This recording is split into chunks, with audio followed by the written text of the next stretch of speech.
The boy's name was Herkin. He held the title of the mightiest member in his guild. One day, his teammates were trapped and on the verge of being annihilated by the action commanded by Seolian, known as the Thunder Queen, just when all hope appeared to vanish, and the command to execute them was issued. Herkin arrived in time to shield them. His power was overwhelming enough to turn the tide, so he reassured his companions to stay calm. Yet what he never anticipated was that the true threat stood right beside him. His own allies struck him from behind, delivering a lethal blow. The cruelest kind of treachery is born from those you trust the most. The girl sneered at him, confessing she had paid several million to the merchants. Meanwhile, Herkin, who was broke and relied on the game to make ends meet, faced losing everything, since dying in the game carried a heavy penalty. That would leave him ruined outside the virtual world. Herkin's real identity was Yihyun. He once believed in loyalty, but greed shattered that illusion. He opened his eyes back at home. He let out a furious scream over his crushing loss. Warlord ranked as the world's leading global game, and the elite players earned enormous wealth from it. Yihyun had built a reputation for his exceptional talent, yet he remained in a modest guild out of appreciation,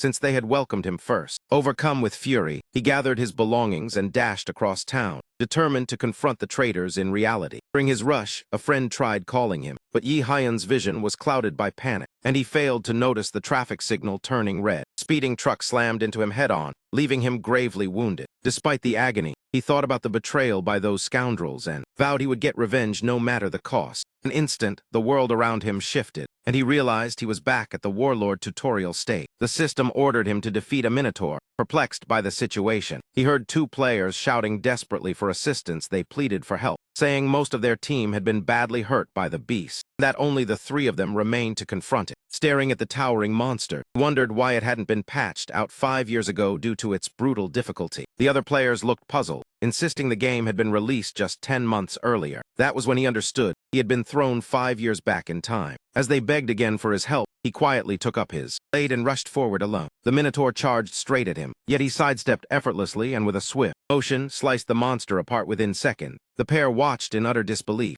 quickly asked him to join their guild. In that instant, memories of his former life resurfaced, and the greed that led his old comrades to betray him. Without a shred of hesitation, he eliminated both of them on the spot, stating coldly that he had made up his mind. He would place his trust in no one during this lifetime. After logging out, Yihyun regained consciousness in reality. Surveying his surroundings, he saw he was not at home but inside a V-Gear shop, where players bought Warlord equipment. Yihyun recalled that 5 years earlier, he had been too poor to purchase such a device, and had to rely on a demo set. Gradually, he realized he truly had traveled back in time. With that awareness, he decided there was no room for hesitation. Yihyun understood he carried 5 years of accumulated in-game knowledge and refined abilities. Armed with that advantage, if he acted wisely, he could at last exact his revenge. He immediately attempted to purchase a V-Gear unit using credit. The sales clerk was taken aback by his urgency, but still proceeded to handle the transaction. However, while Yihyun's thoughts burned with vengeance, the clerk informed him his card lacked sufficient credit. Reality struck hard. He had no funds at all, otherwise he wouldn't have depended on a demo machine. He was broke now.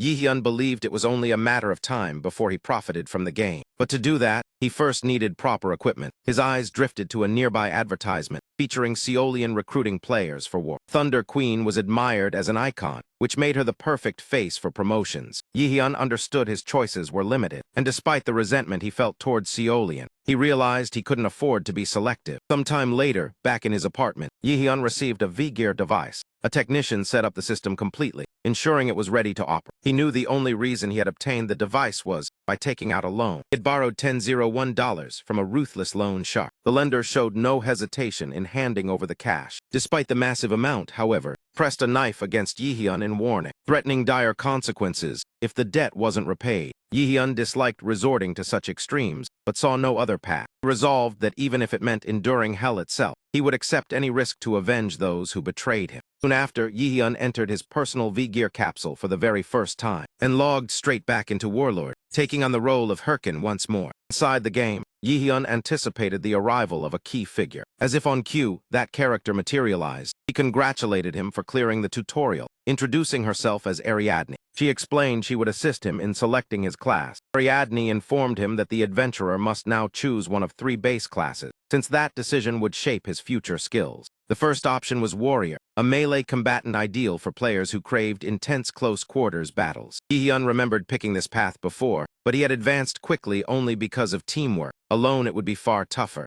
Ariadne then described the priest class as a supportive role focused on healing and empowering teammates. Yihyun immediately rejected it, declaring he had no intention of relying on others in response. Ariadne mentioned that only the final choice was left. She then bestowed Herkin with his newly selected class and teleported him toward the class tower. Upon arriving, Herkin was welcomed by an elderly NPC who introduced himself as Galko, a mentor of the arcane arts. Galko inquired about which branch of magic Herkin wished to pursue. Without beating around the bush, Herkin announced his desire to study dark magic. The request puzzled Galko, who questioned whether the young man might prefer a different path. Yet Herkin firmly replied that he had no interest in anything else. Galko explained that although dark magic granted immense strength, it slowly consumed the caster's soul and carried grave risks. Yihyun answered that he understood the consequences, and that very danger was why he chose it. Impressed by his resolve, the elder dropped his gentle demeanor and revealed a more sinister side. Galko remarked that it had been ages since a youth sought this forbidden road, then produced a shadowy grimoire and instructed Herkin to place his hand upon it if he was truly prepared, though he cautioned that the journey ahead was perilous even for the bravest souls. Without a moment's doubt, Herkin pressed his palm against the tome. He stated that his will was strong, and he wished to proceed immediately. The old mage burst into wild laughter, proclaiming that at last someone intriguing had come along. For the first time, Yihyun sensed the chilling surge of dark energy. He recalled that in his previous life, there had been rumors of a necromancer player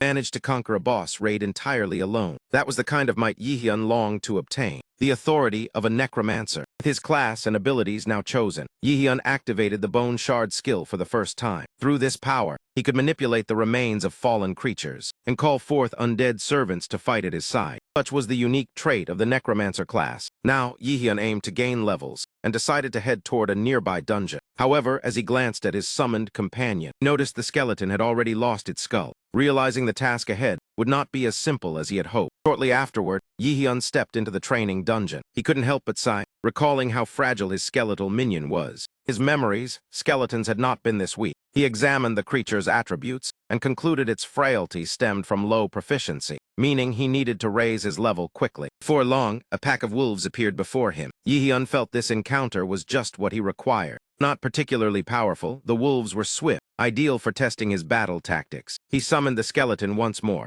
and commanded it to attack the beasts. The moment the skeleton reassembled itself, it braced for combat and confronted the wolves directly. Yihyun ordered it to wipe out the pack. The skeleton immediately rushed forward. Yihyun believed that maintaining this rhythm would accelerate his leveling. But his optimism crumbled as he watched his minion get obliterated in seconds. He had not anticipated such a disastrous result. Only the skeleton's skull remained intact. A wave of dread washed over him as he sensed something was amiss. He quickly reopened his minion's status window. That was when he realized he had neglected to select a combat mode, explaining the swift defeat. So he switched the skeleton to defense mode. Even then, the wolves tore it apart once again. Determined, Yihyun opted to try the special action setting. Instead of attacking, however, the skeleton began awkwardly dancing with the wolves. This absurd sight left Yihyun stunned, making him question whether he was trapped in a nightmare. There was no opportunity to erase the account or change classes now, and his loan repayment deadline was fast approaching. When progress seemed within reach, he was shoved backward yet again. Worse still, he was burdened with a seemingly worthless sum. He wondered how the necromancer from his former life had advanced so far with a class like this. Suddenly, a notification blinked across his interface. It revealed a feature to enhance the skeleton's combat capability. Earlier, he had been forced to fight the wolves himself, while the skeleton did nothing useful. Then enlightenment struck him.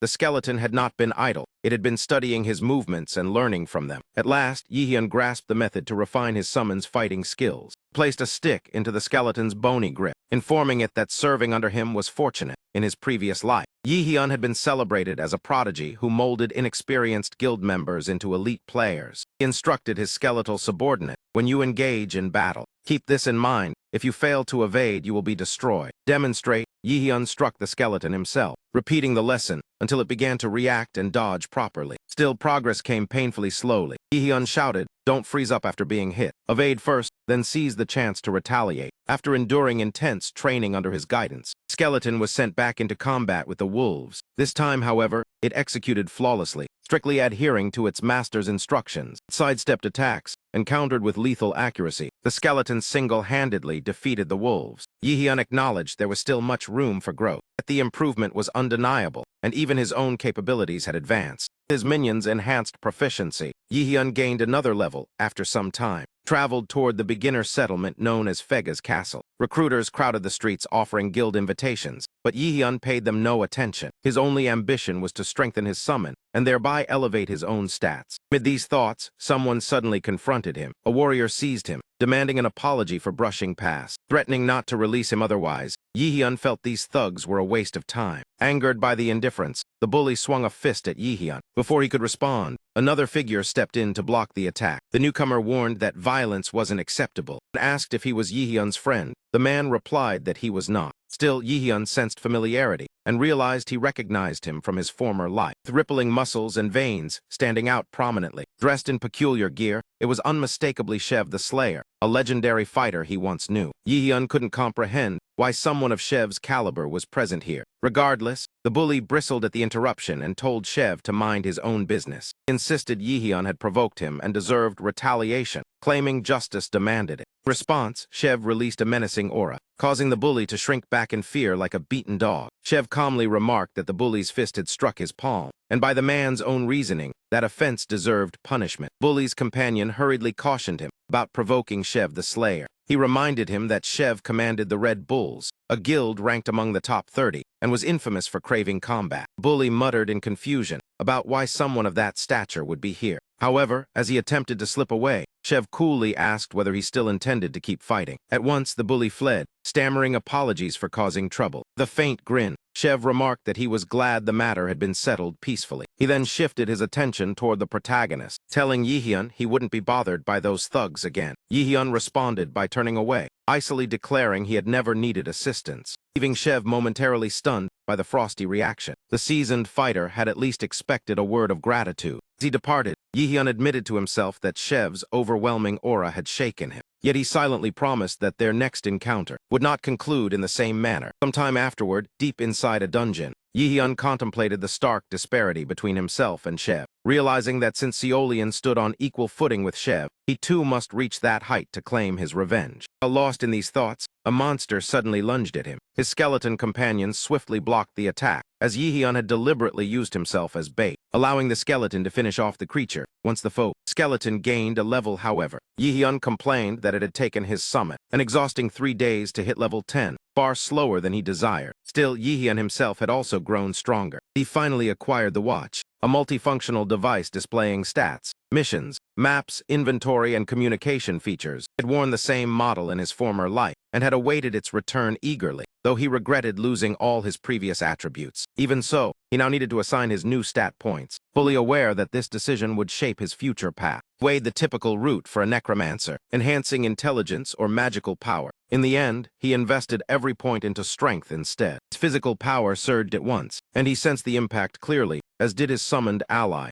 Observing the skeleton's uneasy reaction, Yi-hyun reassured it that he hadn't abandoned necromancy, but was strengthening himself to better train his servant. He reasoned that raising magic now would yield minimal benefit, whereas greater strength allowed him to personally demonstrate the peak techniques he once mastered. Yi-hyun declared he was wagering his life on this plan, warning the skeleton to take its lessons seriously. He added that there would be other opportunities to compensate for his lacking stats. Later, at the Fega's Castle branch of the Monster Hunting Association, the receptionist announced the release of new assignments. Adventurers scrambled and argued over the scarce missions, since such opportunities were limited at this stage. Amid the commotion, Yi-hyun stepped forward to request a look at the remaining tasks. The receptionist agreed, but warned that only undesirable quests remain, either too difficult or poorly rewarded. Yi-hyun noticed most options were tedious as well, yet he had little room to be selective. While reviewing the list, one particular mission drew his interest. It was titled Mount Bima Cave, essentially requiring the extermination of low-level creatures. The receptionist questioned his choice given the miserable compensation, and Yi-hyun confirmed his decision. He calculated that if he cleared it before reaching level 15, he would obtain a rare and valuable title. Such titles typically enhanced a player's statistics. The Ascending Star title boosted attributes by percentage,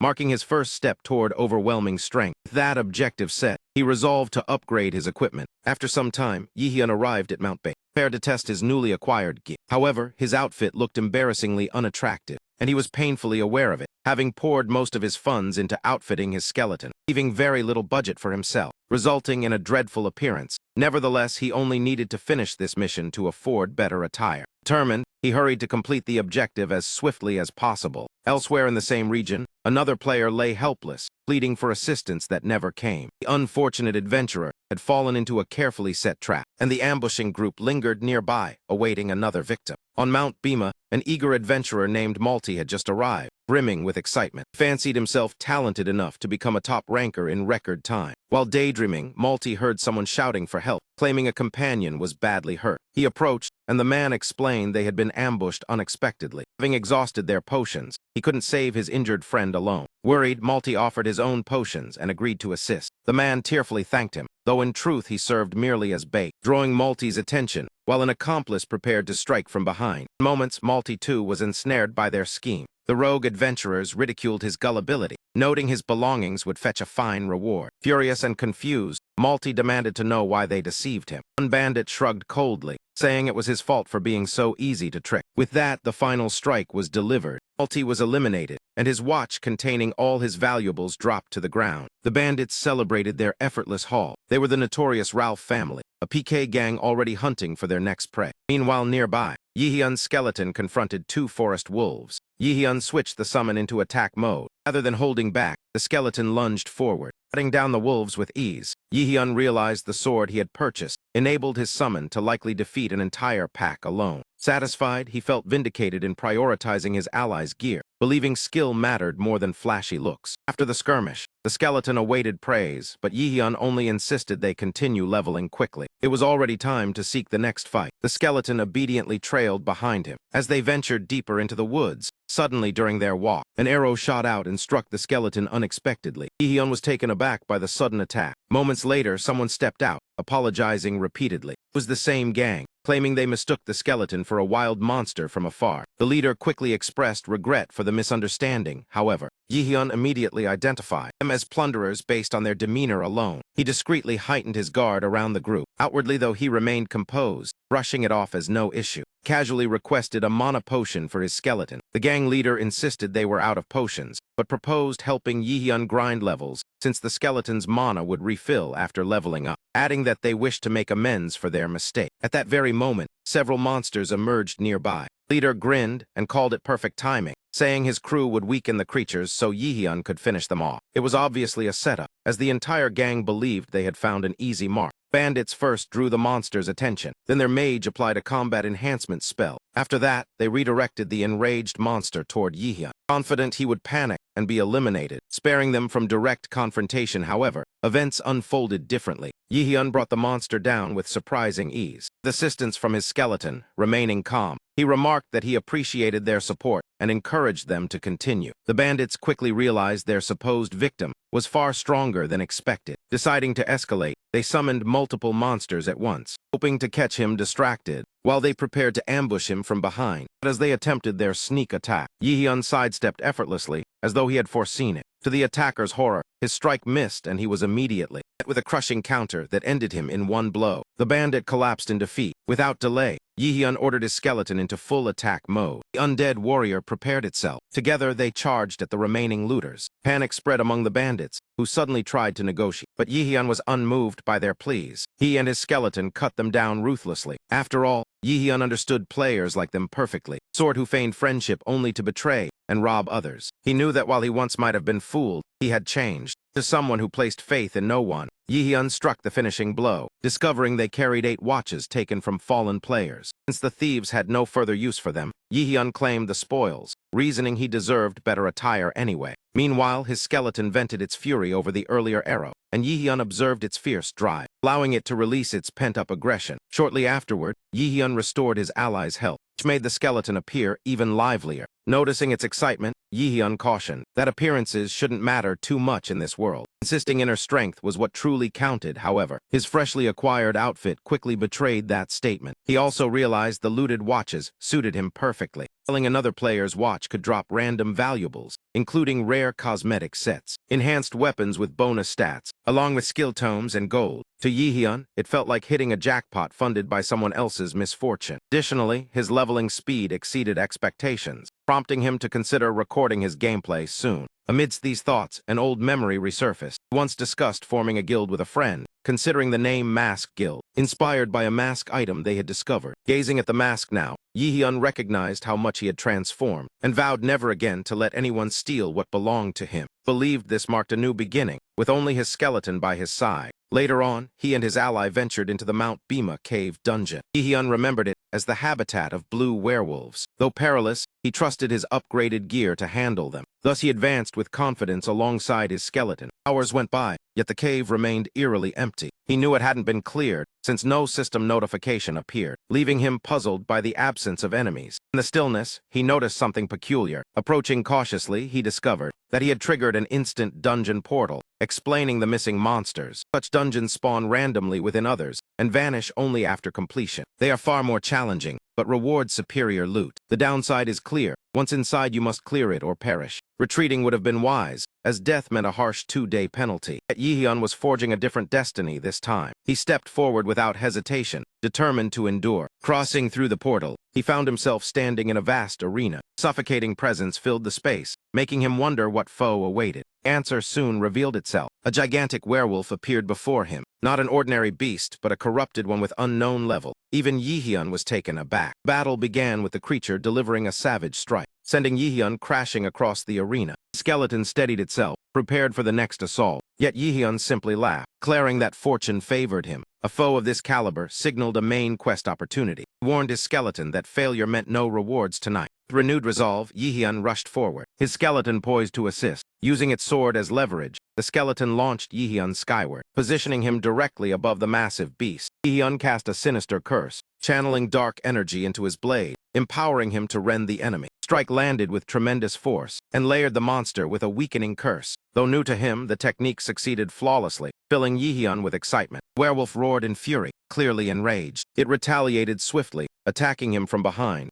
Yi-hyun expected no boss to fall so easily. Seeing it rise again did not surprise him. Now he chose to reveal a hidden asset. He activated his watch interface, retrieving an item from his inventory. Instantly, magical armor enveloped him, preparing him for decisive combat. The activate slot's function was exclusive to Warlord. When triggered, the watch harnessed pure Warlord energy, dramatically amplified a player's attributes and altered their physique, with the final appearance often impossible to predict. The transformation differed greatly from one user to another, which is why it earned the nickname Supreme Mode. With Supreme Mode activated, Yi-hyun prepared himself for the clash ahead. The beast shot him a wrathful glare, before springing forward once more. As it swiped its claws toward Yi-hyun, every strike cut through empty air, as Yi-hyun evaded them all. Even so, he observed the wolf's frightening agility, understood that a single direct hit could mean death, so he focused entirely on swift and precise dodging. Yet Yi-hyun was not merely defending, and when he detected a gap, he retaliated fiercely, his blows empowered further by Supreme Mode. Noticing the impact, Yi-hyun grinned and remarked that this only made the battle more exciting. However, the wolf regained its footing faster than he anticipated, and hurled itself at him again. Yi-hyun narrowly avoided the assault, recognizing the creature's unrelenting fury. He taunted it, reminding the beast that he was not alone in this fight. His skeleton companion stood poised to assist. While the wolf fixated on Yi-hyun, the skeleton exploited the opening to strike. Yi-hyun called out that it was time to test their training. The bewildered wolf failed to grasp what was unfolding, and to its astonishment, Yi-hyun and the skeleton attacked in perfect unison, assaulting the monster from different angles, carving it apart before it could react. Once victorious, Yi-hyun complimented his own performance and collected the spoils of battle, deeply pleased with the outcome, knowing that greater dangers often meant richer rewards. Among the loot, he obtained the corrupted tracker's necklace, a rare and exceptionally potent relic. He realized it was unsellable and far superior to standard equipment. To his surprise, he had also earned 3 additional titles. Rising Star was anticipated. Hero Challenger was logical for clearing an instant dungeon soap. But the 3rd title, Corrupted Tracker, captured his full attention, as it signified the opening of the Corrupted Count main questline. The main quest formed the central narrative of Warlord's world, with immense rewards that drew every ambitious player. Even in his former life, Yi-hyun had never surpassed Chapter 4. Yet now the quest unlocked far earlier than expected. The unexpected opportunity filled him with anticipation. Later, in reality, Yi-hyun read news that Hydra Guild had reached the final phase of the Corrupted Count scenario. Their leader vowed to conclude it within 3 months, prompting Yi-hyun to reflect. He realized he was already behind, with Hydra nearing completion while he had barely begun. He feared nothing would remain for him. He considered stepping aside and waiting for the next chapter. Perhaps this situation was actually advantageous, since global attention centered on the Count, and the first main quest was nearing its climax. Posting his corrupted count footage now could ignite massive interest, potentially bringing substantial profit. Grateful he had recorded everything, he resolved to upload it immediately. Still, he acknowledged that editing would determine its success, and only one person could handle it properly, the famed editor from his previous life, known as Romany the filmmaker, though they had not met yet in this timeline. Romany received the project request and wondered what could be so remarkable about a mere level 15 player. Once she reviewed the footage, she was utterly astonished, realizing she had uncovered something extraordinary, instantly believing she had found a rare talent. Shortly afterward, a sharp-minded executive summoned her subordinate, announcing a new corrupted count video had surfaced, and what captivated her was its content. A level 15 player,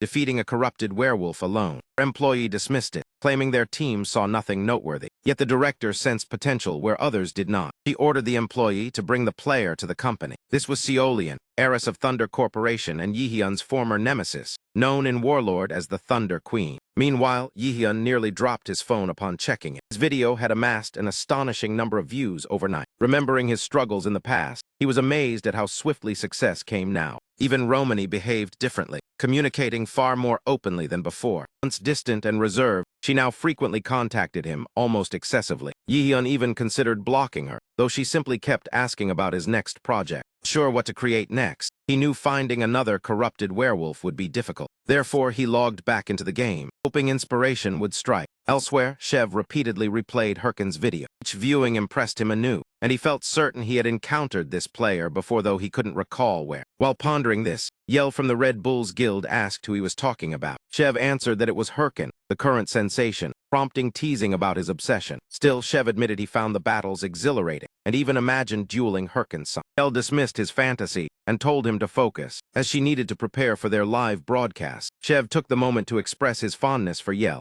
She urged him to hurry. Over 200,000 viewers awaited the stream, eager to watch Shev perform. After all, he was Shev the Slayer, commander of the Red Bulls and ranked 9th in Warlord. Dungeon portal began to tear open. Shev and his guild stood prepared, commanded them to ready themselves for battle. Meanwhile, Yihyun visited the Mission Association, discovered no appealing assignments. Though he expected as much, he had hoped for something worthwhile. No suitable quests, he postponed his video ambitions. As frustration crept in, the receptionist recognized him as the adventurer from Bima Mountain Cave. Introducing himself as Houghton, he asked Yihyun if they could speak briefly. Later, Houghton revealed he had heard about Herkin encountering a mutant creature. Yihyun clarified that he had only faced a werewolf with unusual eyes. However, Houghton clarified that this was precisely his intention. He explained that the slain creature was likely tainted by the corrupted's influence, though he had no clue about the entity's true identity. What he did know was that any beast touched by that sinister force lost its sanity, and countless monsters had already succumbed. As a result, the association issued a bounty for the creature responsible. Without hesitation,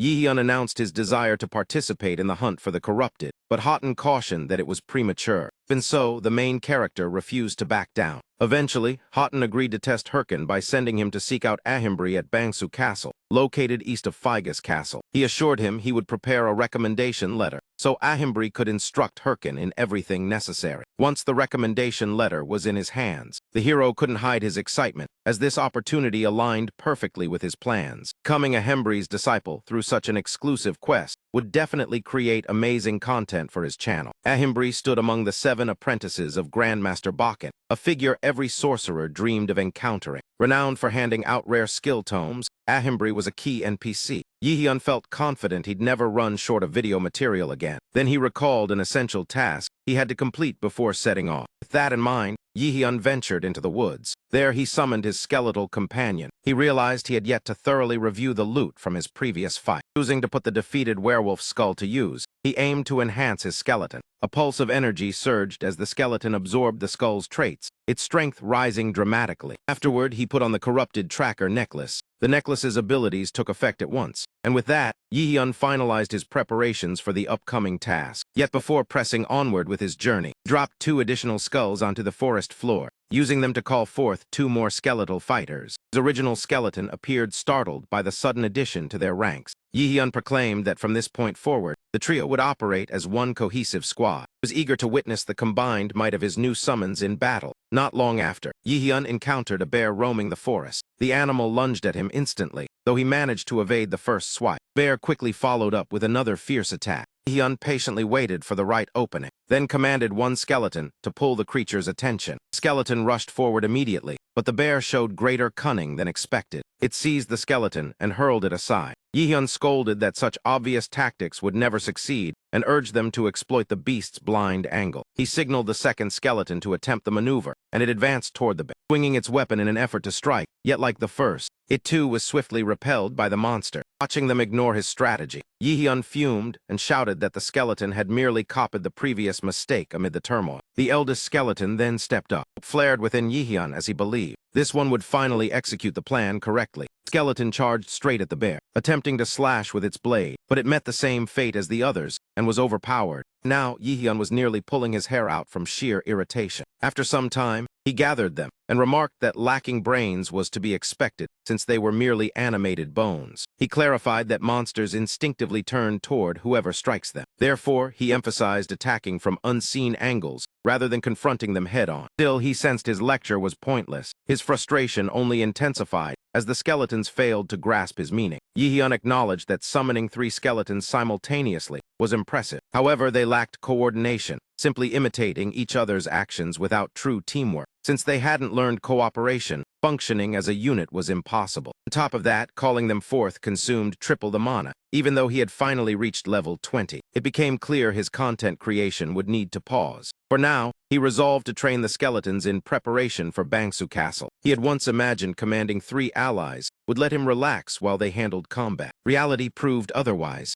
Still, he couldn't avoid taking the frontline role as planned because the burden of battle still rested squarely on him. At the Bangsu Castle Branch Association, meanwhile, adventurers gathered in anticipation. When a particular player stepped into the central hall, the atmosphere erupted into chaos. The crowd demanded details about his quest, ready to pry the information out by force if necessary. Observing the scene, Yi-hyun likened them to scavenging hyenas fighting over scraps. He reflected that such opportunists existed everywhere, individuals who never put forth genuine effort, choosing instead to leech off others' hard work. The attendant attempted to welcome Yi-hyun, yet he brushed past without acknowledgement, determined to keep his mission secret. He approached the administrator directly and presented the recommendation letter. After verifying it, the official granted him permission to continue. Some players tried to ingratiate themselves to join him, but Yi-hyun firmly rejected them. As he moved ahead, thoughts of potential rewards raced through his mind. Above all, he intended to build rapport with Ahimbri immediately. Upon arriving at the mage's quarters, he was confronted with complete disorder and clutter. Spotting him,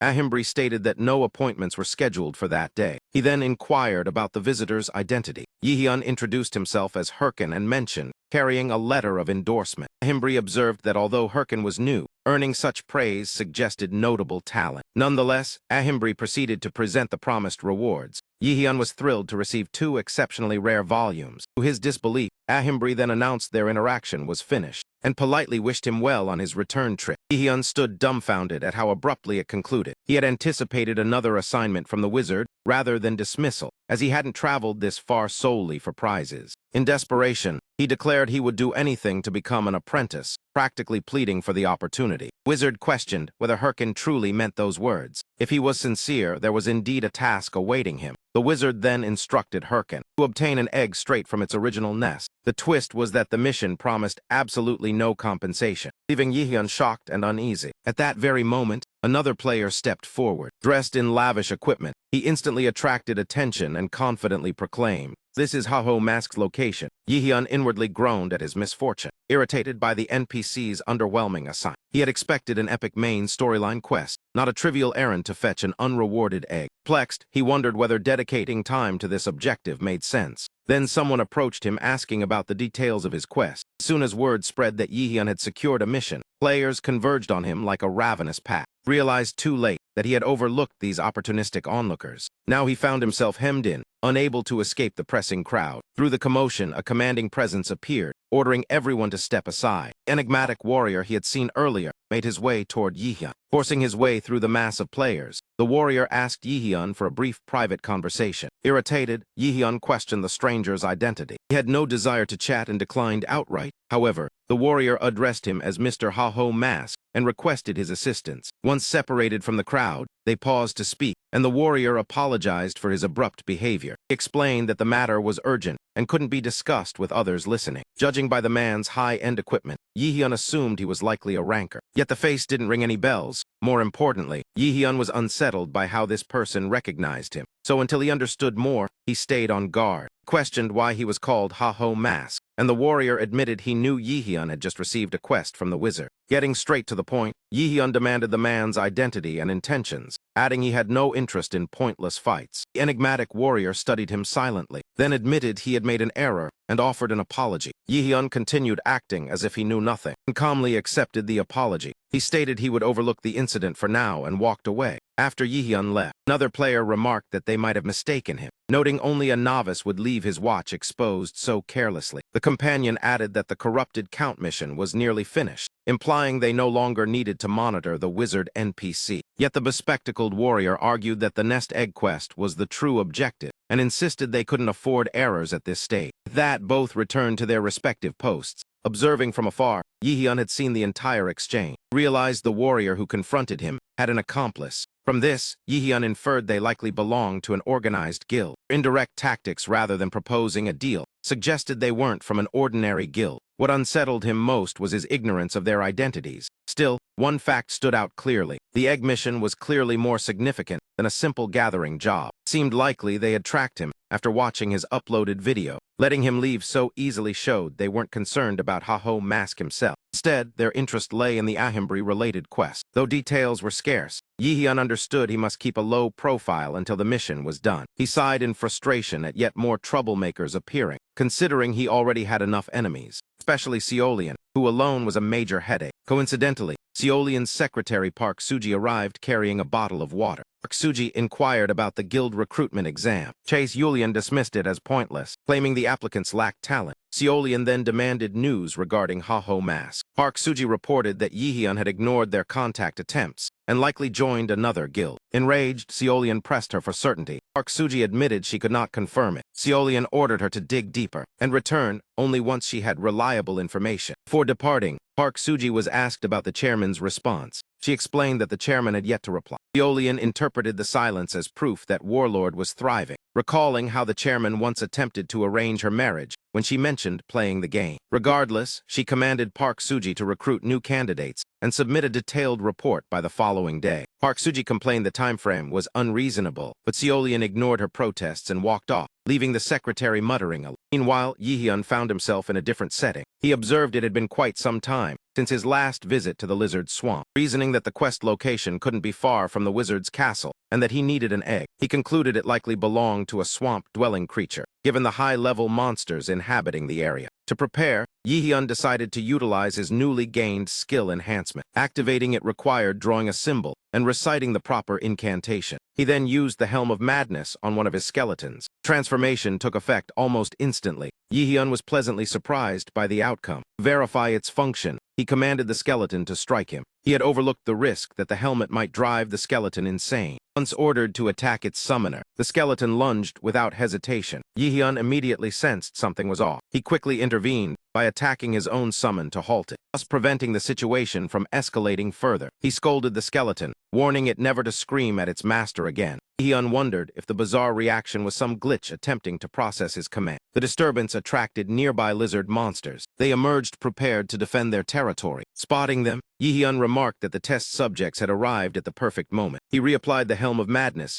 and cast bone armor simultaneously. Empowered by the buffs, his three skeletons became even more formidable. The lizards steadied themselves for combat. Yi-hyun ordered his summons to engage. The battle erupted fiercely at once. Before long, the skeletons dominated and crushed the lizards. Shortly thereafter, the swamp fell quiet with all foes defeated. Yi-hyun rejoiced at his team's improved performance and announced he could now hunt efficiently while searching for the egg. He no longer felt pressured to rush, since his aim was to strengthen himself further. As he conversed with his summons, unbeknownst to him, someone observed from nearby. The observer was Ilya, a woman utterly confident in her own charm. She believed her beauty captivated everyone effortlessly, which had made life remarkably easy for her. Whenever she pretended to struggle, devoted followers would immediately come to her rescue. Yet while traversing the swamp, Ilya slipped and crashed face first into muddy water. Enraged, she shouted that she despised this dreadful place. She had only come because one of her devoted followers brought her to gain experience. Unfortunately, that protector died. leaving her stranded and clueless. The creatures lurking here were far beyond her capabilities alone. She noticed Yihyun battling monsters. She instantly decided he would make a perfect new servant. Rising to her feet, she approached him, whining that monsters had injured her legs and she could barely walk. Confident in her allure, she believed no man would abandon a helpless beauty and planned to manipulate him into aiding her escape. Contrary to all her expectations, Yihyun simply ignored her and continued on his way. Leah stood frozen in disbelief. Rejection was foreign to her, and though she pleaded, Yihyun remained indifferent. This indifference filled her with intense fury. Meanwhile, Yihyun resumed slaughtering lizards. His focus was divided. He sensed Ilya trailing him but chose not to engage, unwilling to waste precious time. Despite his indifference, she persistently followed wherever he went. In Yihyun's view, anyone choosing to dive into Warlord ought to at least understand the basics of how the game functions. Determined to end the nuisance once and for all, Yihyun confronted her directly and asked what she actually wanted. Ilya explained that she had dropped her sword somewhere in the swamp and needed assistance retrieving it. Yihyun replied that he would recover the weapon on the condition she stopped tailing him afterward, and she eagerly agreed while thanking him sweetly. Internally, however, Ilya smirked, convinced her supposed new servant was already ensnared by her charm. After some searching, they located the sword buried deep within the swampy terrain.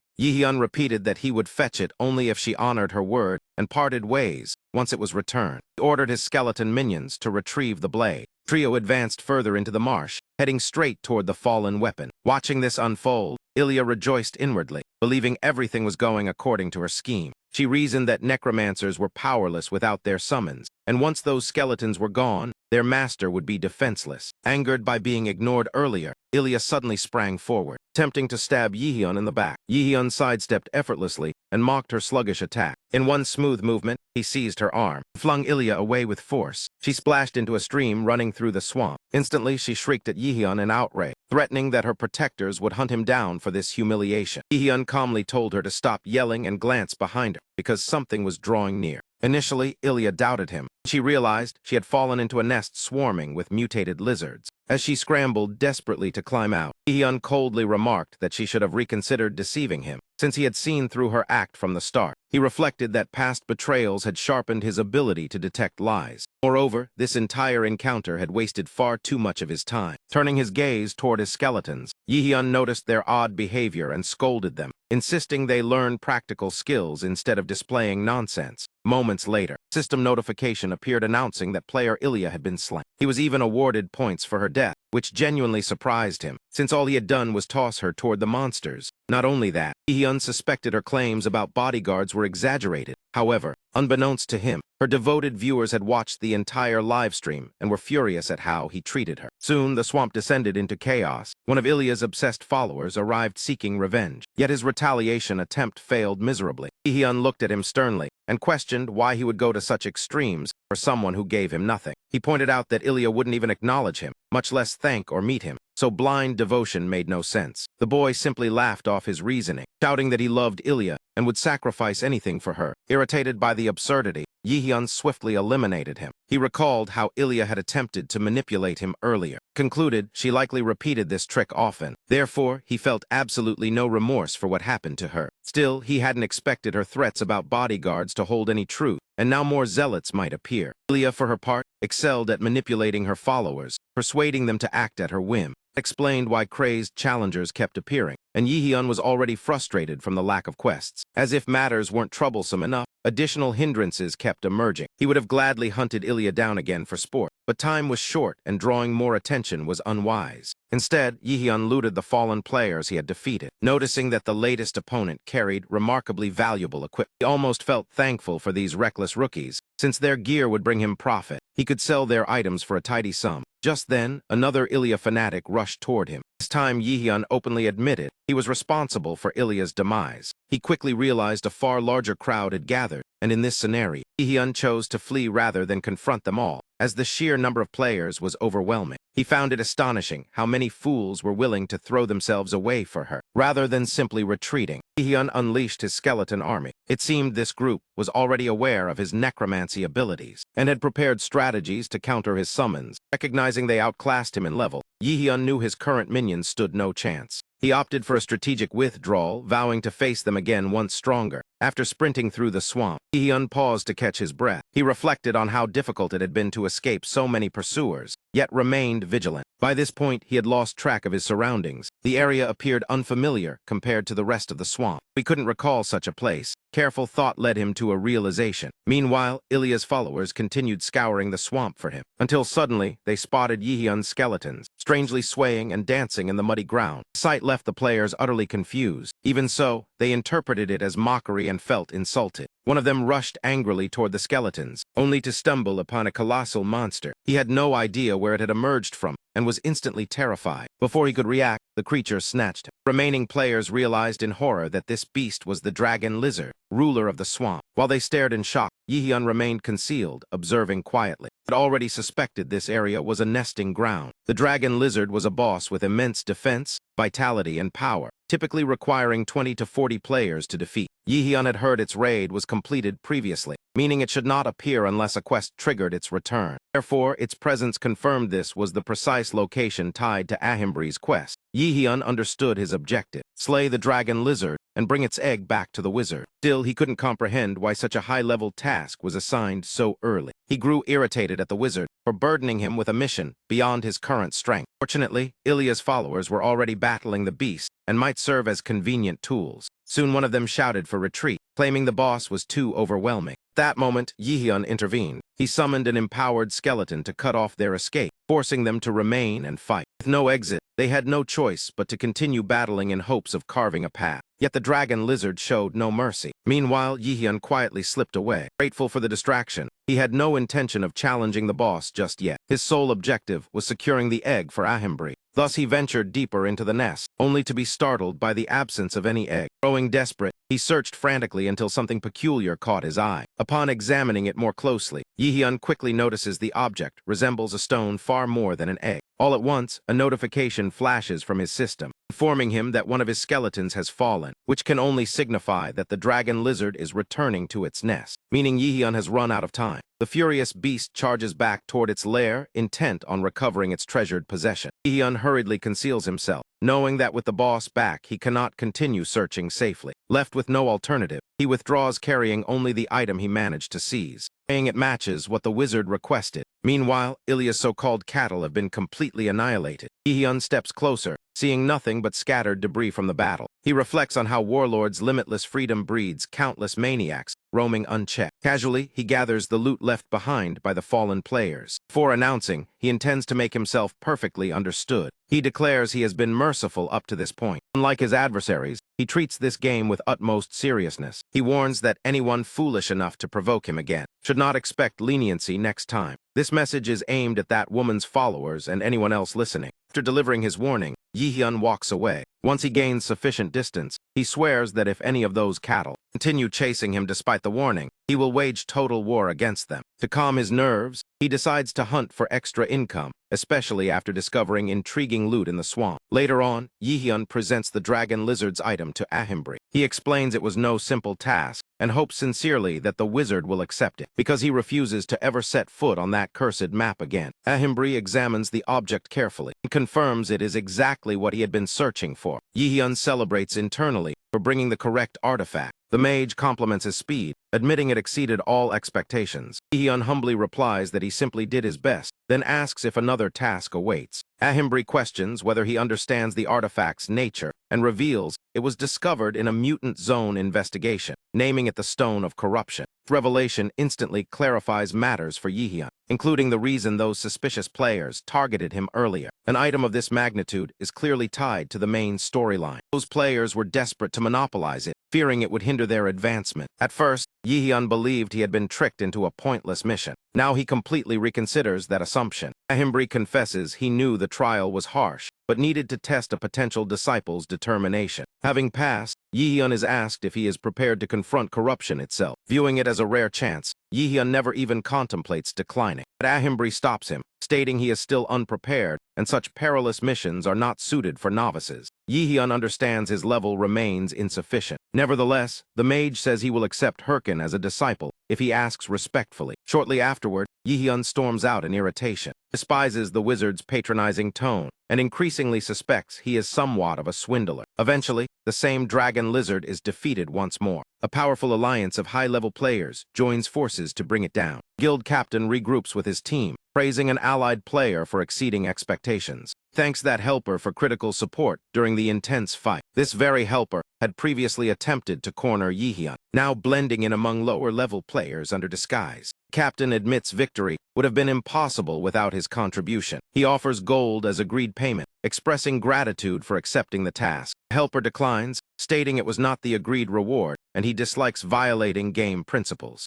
Captain is astonished, as helpers typically accept gold, especially one of such high rank tackling a low-level mission. His curiosity about the mysterious player only deepens. He reminds him that anything within the nest is his to claim, though he doubts much remains. Helper cares only about locating the corruption stone, which is his true objective. He learned the dragon lizard had respawned, and worried Haho Mask might secure the prize first. Since that did not occur, he assumes the stone remains in the nest. Confident in his ability, he believes defeating a boss is within his capabilities and expects a reward. Yet upon reaching the nest, he finds it empty. Furious, he realizes someone claimed the stone before him. Meanwhile, Yi-hyun has returned home. Feeling it is time for a fresh start, he reflects that beyond revenge, he once promised himself he would eventually savor a proper meal. Now he resolves to treat himself decently. He had been saving cautiously. Securing the wizard's main quest made him think finances were stable. He assumes money troubles are now a thing of the past. After all, he accumulated substantial loot from defeated players, so rewarding himself after such hardship seems justified. Checking his balance, he imagines biting into a thick steak, but after settling debts, less than 1,001 remains, not even enough for cheap noodles. He questions how he ended up penniless despite all his effort. Just as frustration sets in, Romany messages him asking about resuming his videos. He realizes he neglected to update his editor about recent developments, avoided recording to stay out of the spotlight temporarily, knowing he was being monitored. However, he decides it is unfair to suffer because of strange players and chooses not to care anymore. Determined to act instead of hide, he makes up his mind.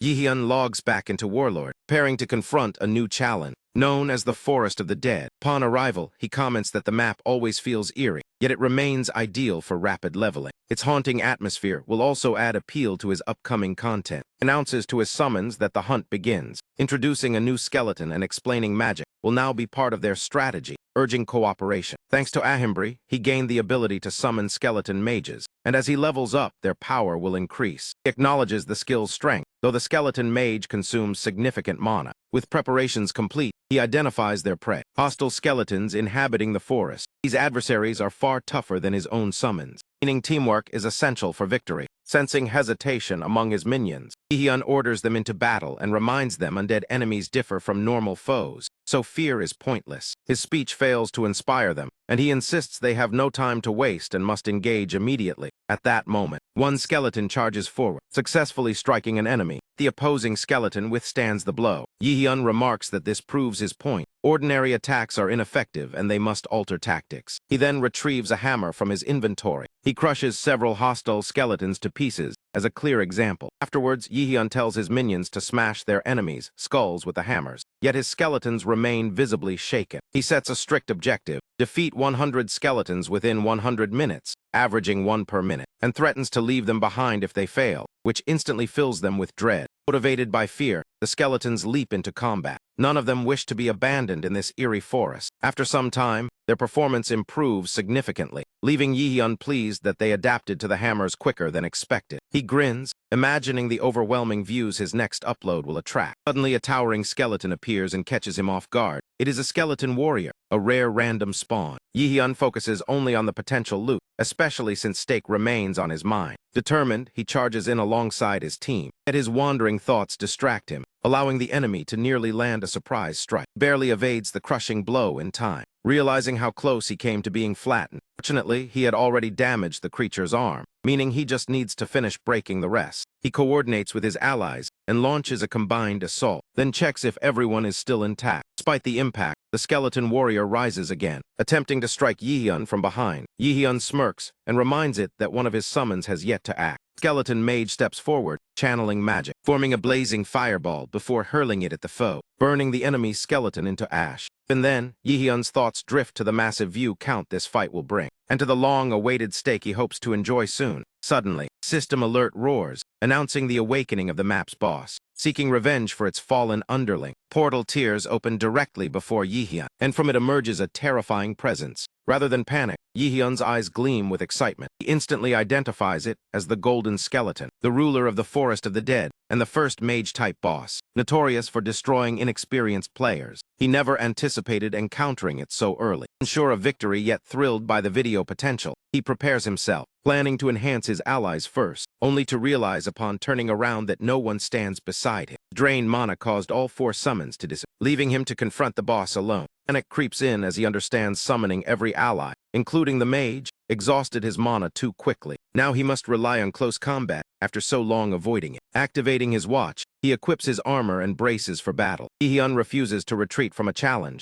especially with so much riding on it, including the stake he keeps fantasizing about. As he advances, the Golden Skeleton prepares its counterattack, launching waves of destructive magic toward him. Yi-hyun knows a single hit would end him instantly. Nickname Rookie Killer is well earned, and he cannot allow it to continue casting freely. He decides the key is to interrupt its spellcasting. Charging forward, he shifts his aim away from the boss's body, instead striking the magic circle beneath it, realizing its hands channel the spells. If he shatters those hands, the boss's magic will falter. The Golden Skeleton reacts furiously. Even the system signals danger, as the creature's wrath intensifies beyond revenge. Its eyes burn with murderous intent toward the one who wounded it. Yi-hyun is momentarily stunned by the sudden shift. Answers are replaced by an overwhelming storm of attacks. He attempts to flee, but realizes the assault is closing in rapidly. A massive strike crashes into the ground near, throwing him off balance as he tumbles, trapped with no clear escape route. Still, he does not recall this particular attack pattern. He questions whether his memory failed him, or if the Golden Skeleton hides secret techniques.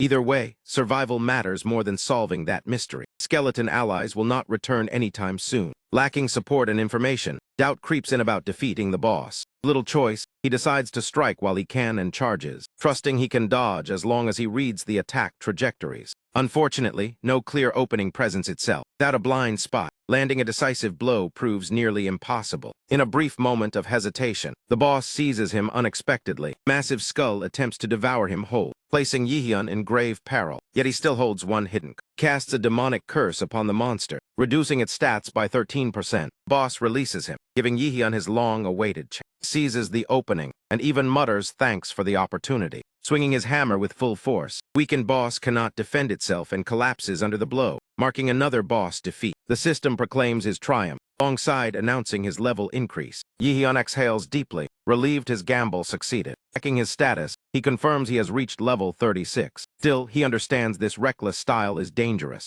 Running out of mana mid-battle nearly cost him everything. He resolves not to let that happen again, knowing luck cannot carry him forever. Investing solely in summons is flawed since they vanish outside combat. He has already obtained every mana-related title available so far. With limited funds and no clear path for upgrades, his options are narrow. For now, he plans to send the raw footage to his editor for an outstanding edit, while aiming to push himself to level 40. Later, Romani receives the clips and immediately begins editing. Watching his risky tactics, she scolds him for gambling his life so recklessly. Yet Herkin succeeded in defeating a boss that greatly out-leveled him. He accomplished it without taking a single hit, a feat many deem impossible. Romani concludes minimal editing effort is needed. Since the raw footage alone is extraordinary, she ultimately chooses to forward the finished version to the main character, deciding that the solo emperor suits the video perfectly. After some time passes, Yi-hyun makes his way back to the Adventurers Association located in Bangsu. Upon arrival, he encounters the mage, who insists he has grown stronger since their previous meeting. The mage, meanwhile, studies Yi-hyun's unusual look and wonders where he has disappeared to. In any case, the mage presents him with the agreed-upon compensation. This reward is given in recognition of the mission he successfully completed. Yi-hyun is handed a spellbook and quickly notices it covers osteology, a rare necromancer technique nearly impossible to purchase anywhere. On top of that, the mage also gives him the corrupted tracker's ring. He clarifies that the ring was forged using the stone Yihyun had provided earlier. The ring grants its wearer the ability to channel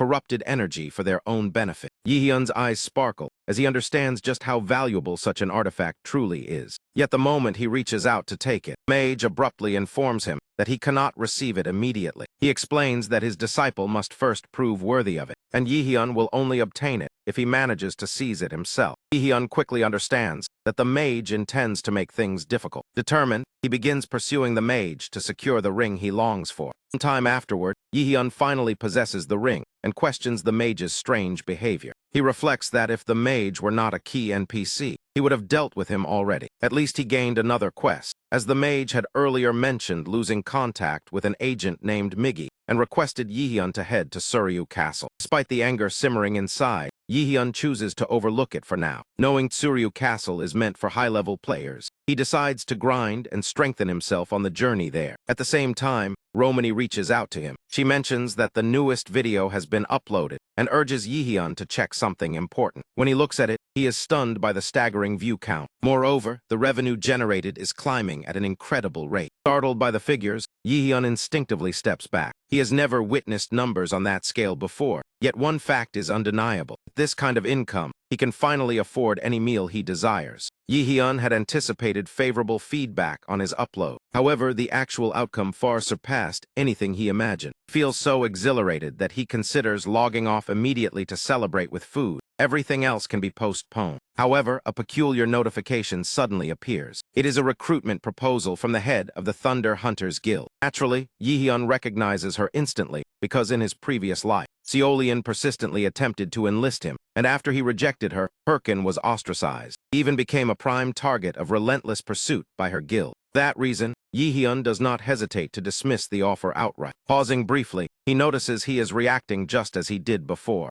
Memory surfaces of Yihyun being furious at Seolian's repeated approaches, unable to comprehend why she chased him despite his guild membership. Back then, a teammate remarked that Herkin was fortunate, since the Thunder Hunters ranked among the elite guilds. Being scouted by them signified exceptional skill. Furthermore, their leader was the heiress of an affluent family. Employees within that guild often received extremely generous pay, and his partner insisted Yihyun's talent was undeniable. Content consistently generated solid profits, and his companion argued Yihyun's abilities exceeded what a minor guild deserved. Nevertheless, Yihyun maintained that wealth and prestige held no appeal for him. He trusted his guild's growth potential and believed both success and money would accumulate over time. Thus, he chose loyalty to his current guild instead of transferring elsewhere. His teammate ultimately failed to sway his decision. Returning to the present, Yihyun realizes the warning signs had existed even then, though he overlooked them even so. He remains convinced that betrayal from his comrades was never something he deserved. Still, he tells himself dwelling on old wounds is pointless. He must stay focused and cannot quit the game now. After all, the money he earned can be enjoyed at a later time. Besides, settling for this success now would be foolish when greater profits are within reach with that. Yihyun calls forth his skeletal allies once more. He reminds them that he carried the burden previously, so this time their training will be far more rigorous. The goal is to enhance the squad's overall performance, so the earlier failure will not repeat itself.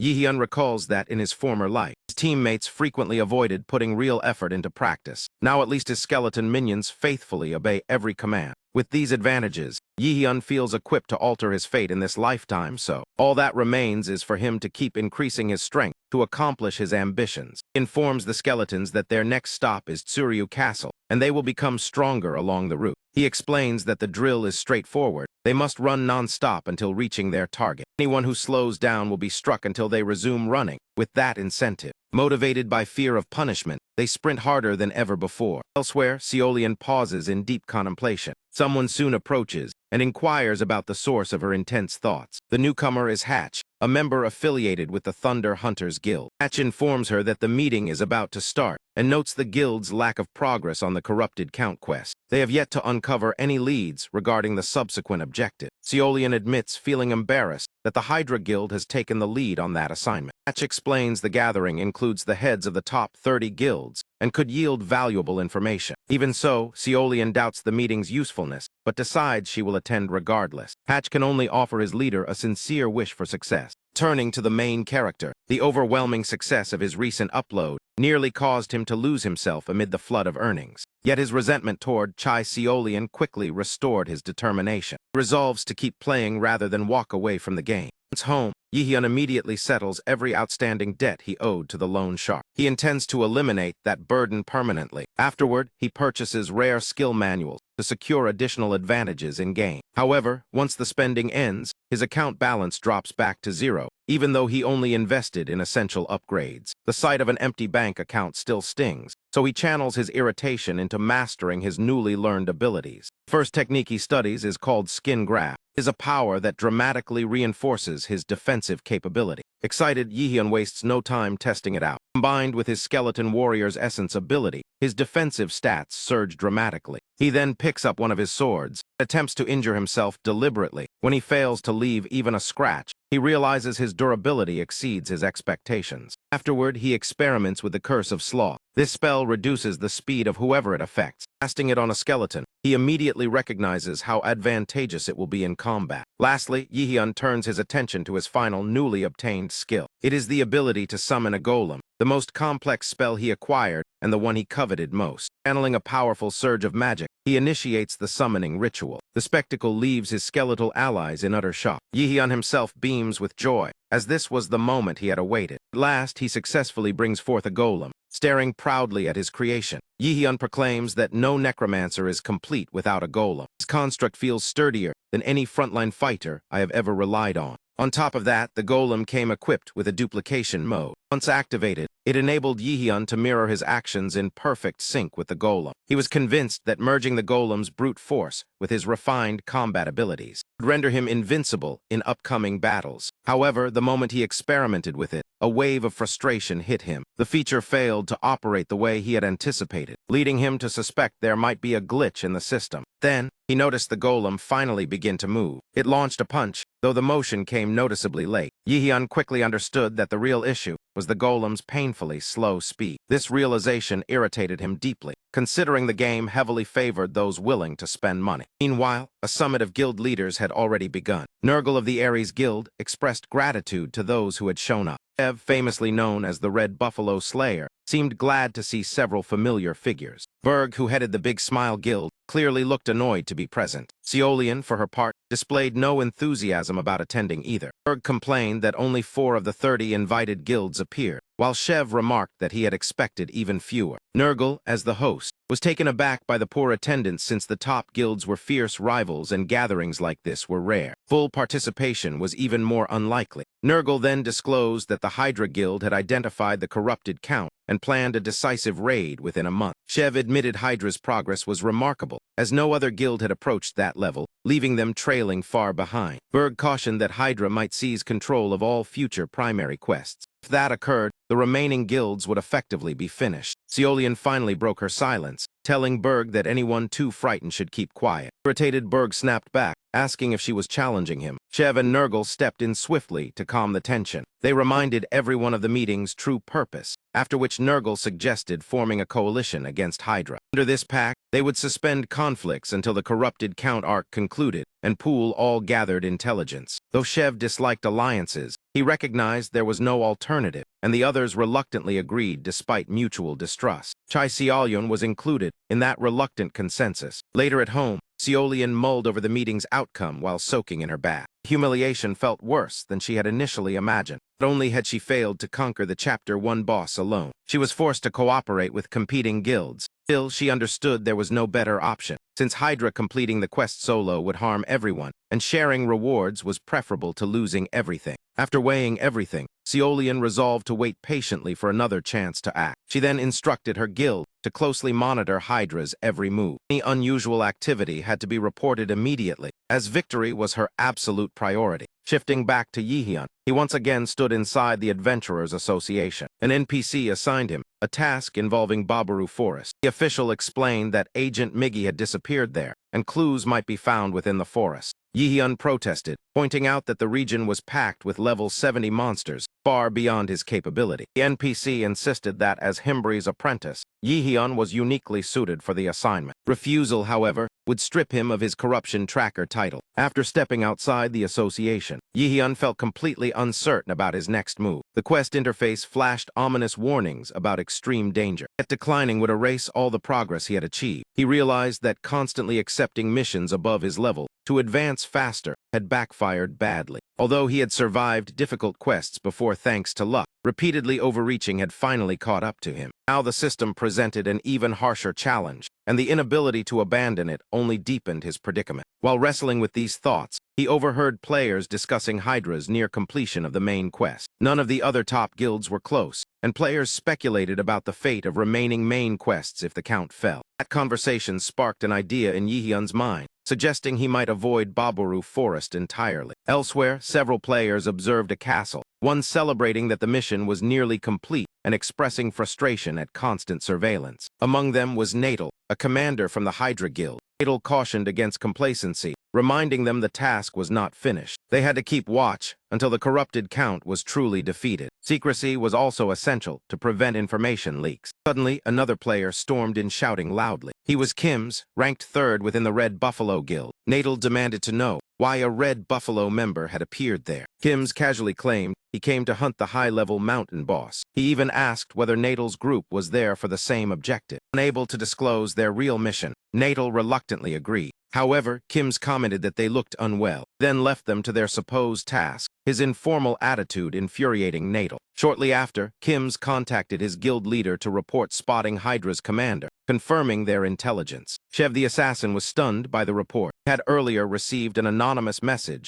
revealing the count's location. Initially, he dismissed it as deception, warning that freely given intelligence often hides a trap. Still, Shev considered the possibility of internal conflict within Hydra and decided they had to act on the information available. Kim asked whether he should provoke a clash to stall for time. Shev denied the request and ordered a retreat, reasoning that a stronger Hydra force might be nearby. Kim felt he was too insignificant to be targeted seriously. That overconfidence soon proved disastrous. He was suddenly ambushed, shocking his superiors as a blade pressed against his neck. Under threat, Kim admitted that multiple guilds had received the same anonymous tip, then announced that the Thunder Hunter's princess had arrived. Hyui coldly demanded he reveal everything or face immediate death. In another area, a ferocious bear prepared to attack, while across from it, Yi-hyun's golem stood poised for combat. The beast lunged first, crashing violently into the stone construct. After enduring the assault, the golem attempted a counterstrike, but its slow movements caused the attack to miss entirely. The bear proceeded to batter it mercilessly, rather than concentrating fully on the battle. Yi-hyun wondered why no responses had arrived, since he had already emailed details about the count based on past knowledge. He believed spreading that information was his only escape from the Baboru Forest quest. Once the count fell, the mission tied to it would automatically disappear.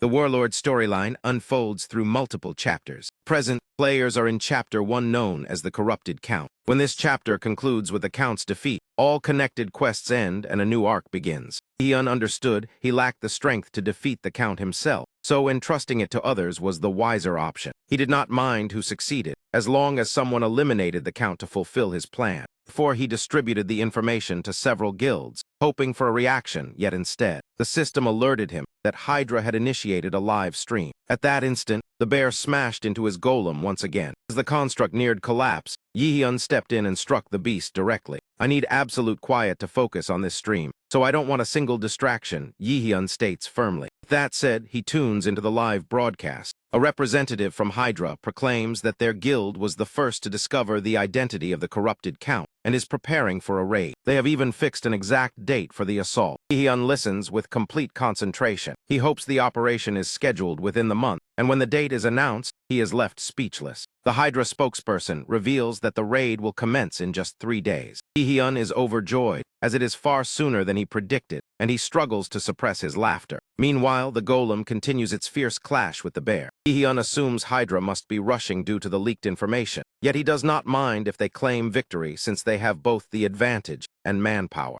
All he has to do is wait for the quest to end, and his situation will improve. However, the unfolding raid shocks the entire community. The Hydra Guild suffers a devastating defeat. Watching from home, Yi-hyun can hardly believe what he sees. Grumbles that if they plan to raid, they should have prepared better instead of collapsing within an hour. Realizing he misjudged Hydra's strength, Yi-hyun understands he must search for another solution. Soon after, a notification pops up for a Red Buffalo's livestream. Yi-hyun recognizes their leader as Shev the Slayer. Shev announces that Hydra appears to have failed as the map has reset. He warns his guild that this foe is powerful enough to wipe out an entire force. He also admits their supplies are limited, which reduces their odds of success. Even so, for the honor of the Red Buffalo Guild, Shev declares that he will take on the challenge. His declaration ignites enthusiasm among his members. Yi-hyun, on the other hand, believes this decision is reckless, since even the Red Buffaloes cannot match Hydra's strength. Then Shev reveals he will not face the raid alone. He introduces his partner for the mission, the Thunder Hunters' leader Seolian. Yi-hyun is stunned, never expecting Seolian to cooperate with a rival faction. Flashback shows Shev at his camp, where he was approached by Ki Seolian. He expressed surprise at her request for a meeting, and Seolian assured him she came without hostile intent since they were temporarily allies. For the time being, however, Shev reminded her that one of his men had been defeated by the Thunder Queen, though Seolian brushed it off as insignificant. She insisted her purpose was strictly business. He mentioned hearing that Shev had acquired intelligence about the corrupted Count, which he tried to avoid confirming. Seolian replied that there was no time for evasive answers. He had already verified the same information with other guilds before meeting him. She added that Shev could not have obtained such details without assistance, clearly implying outside involvement. Pressured, Shev admitted partial truth, but claimed ignorance of the source. Seolian then questioned whether he truly believed Hydra would succeed. He doubted their chances, pointing out that Hydra rushed recklessly to claim first place. In her view, a major quest required patience, allowing others to attempt it first to gather data and craft a superior plan.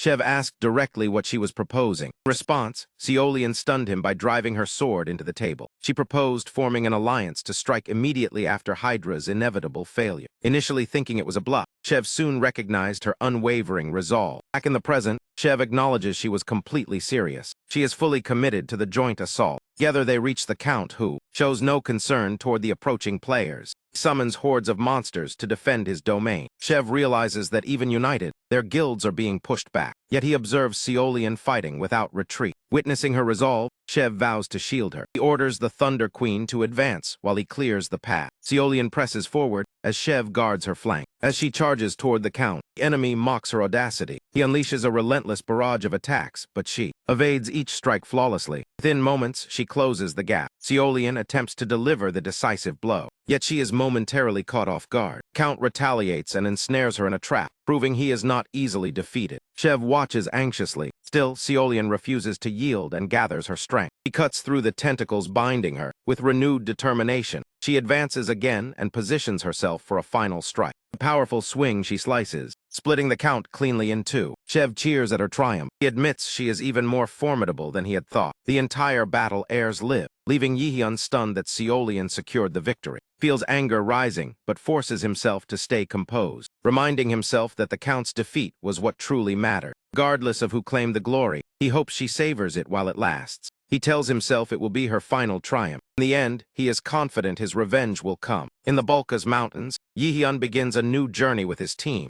aware that since his rebirth, his ultimate aim is to retaliate against those who once destroyed him. That is why he seeks increasingly perilous areas to gain the strength he needs. Earlier that same day, Yi-hyun and his group reached the entrance to the Balkaz Mountains, only to discover the path was sealed off. He realized entry required meeting certain conditions. Yi-hyun knew this zone would unlock only in Chapter 2 of Warlord. So once the Count's quest concluded, the barrier lifted and he could enter freely. Crossing inside, he recognized he was the first player to break through, becoming the pioneer of the new region. He felt that his opportunity to stand out had arrived. Exploring an untouched map would generate excellent content. Soon after, however, he encountered level 60 wild boars. Being only level 41, he had no option but to retreat. Back in the present, he wonders why he ran into such monsters immediately, knowing time is limited. Other players will soon flood the area to explore it. Hoping to shift the situation, Yi-hyun deploys his skeleton forces. It proves futile, as his team is wiped out within seconds. Yi-hyun remains unsurprised by the outcome. He brushed it off, saying it was nothing more than a simple diversion. Immediately afterward, Yi-hyun cast a freezing spell that locked the monsters in place. With them immobilized, every enemy became an easy target. Unfortunately for him, Yi-hyun suddenly slipped on a banana peel. He had no clue how it ended up there. A monkey nearby burst into mocking laughter at his misstep. It was an armored monkey,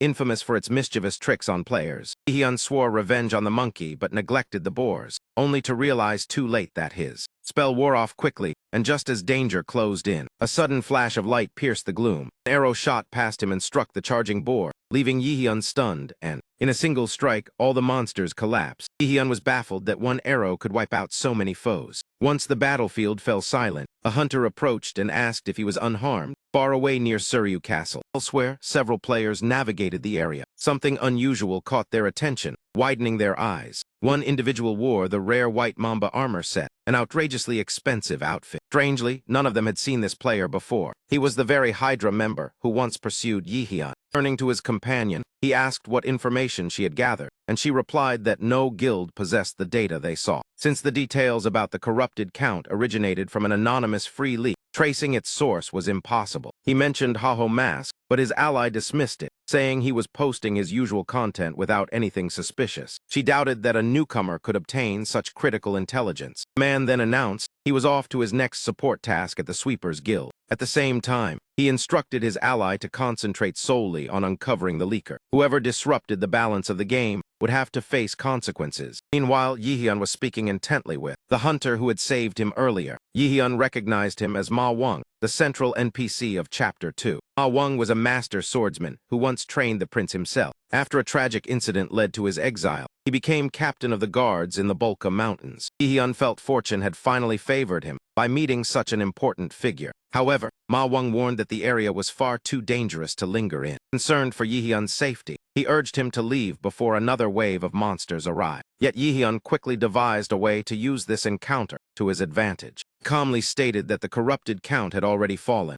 Even so, he added that corrupted creatures continued to roam the land. Claiming he was investigating the origin of the corruption, he said it had led him here and that he required assistance. Ma Wang admitted he had suspicions, but lacked solid proof, then requested Yi-hyun's help to uncover the truth, which was exactly what Yi-hyun hoped for. Without hesitation, he accepted and received a new quest. The task was to investigate the monsters inhabiting the region. Yi-hyun saw this as an ideal chance to gain experience. He chose to postpone confronting powerful foes like wild boars and warrior bears. Instead, he targeted weaker enemies, focusing on one in particular, the armored monkey, and he vowed revenge for the humiliating banana peel incident. Monkey's forest was infamous for its dangers. Countless travelers had fallen victim to its cruel pranks. This was no ordinary beast. It delighted in tormenting others and laughed as they suffered. Hidden among the treetops, waited patiently to drop banana peels on unsuspecting victims. Yet during one of its schemes, Yi-hyun appeared and disrupted its mischief. He declared that the monkey would answer for its tricks. Driven by determination, Yi-hyun began pursuing the elusive creature. However, the clever monkey dodged his attacks with ease. Its agility and knowledge of the terrain gave it an advantage. This only intensified Yi-hyun's frustration. The thick canopy made landing a decisive strike nearly impossible. Realizing brute force would not suffice, Yi-hyun adjusted his plan. He switched to a ranged approach rather than chasing it directly. He hurled his sword toward the target. As the blade spun through the air, the monkey panicked, momentarily losing composure. It nearly cost the creature its life, but the sword embedded itself into a tree trunk instead. The monkey erupted into mocking laughter. Unshaken, Yi-hyun revealed that the thrown weapon was merely a feint. At once, his golem charged forward, crashing into the tree where the monkey perched. In an instant, his strategy paid off. The armored monkey was finally defeated. He earned the honor of being the first to slay one, and resolved to hunt even more of them. Meanwhile, global attention centered on a single triumph. The two guild leaders who defeated the corrupted count, Shev of the Red Buffaloes and Seolian of the Thunder Hunters. Journalist asked Seolian if he wished to comment on the remarkable feat. With a polite smile, Seolian credited luck for the victory and promised continued effort before stepping away from the spotlight. Once out of view, her stern and focused expression returned. As they walked, Hahui commended her leader's performance. She credited Seolian with securing their survival, though Seolian modestly insisted luck and Red Buffalo support made it possible. Nevertheless, Seolian was already looking ahead rather than celebrating. She believed a truly complete victory required something more. Specifically, she desired the abilities of Haho Mask within her guild. Later, she mentioned needing to speak with Hatch, and the princess questioned why she would bother with him. Seolian replied simply that she intended to hunt something and Hatch would be useful. Back to Yi-hyun, who continued relentlessly hunting monkeys. His sword had worn down completely, making him realize he needed new gear. The issue was that he had no money left, leaving him with limited options. He then focused on acquiring monster gems. These rare drops had extremely low rates, but were vital for crafting powerful equipment. Each gem carried unique properties essential for advanced items. He on new armored monkeys, dropped gems ideal for forging new gear. He ordered his skeletons to eliminate every armored monkey in sight. After 9 exhausting hours, he had slain countless monkeys, yet not a single gem appeared, and desperation pushed him to continue regardless. Suddenly, someone interrupted him and asked if he was Haho Mask. Puzzled, Yihyun tried to figure out who this newcomer might be. In front of him stood a player clad in a lavish fire lizard armor set. The man also carried an orc hero sword, which indicated he had reached at least level 70.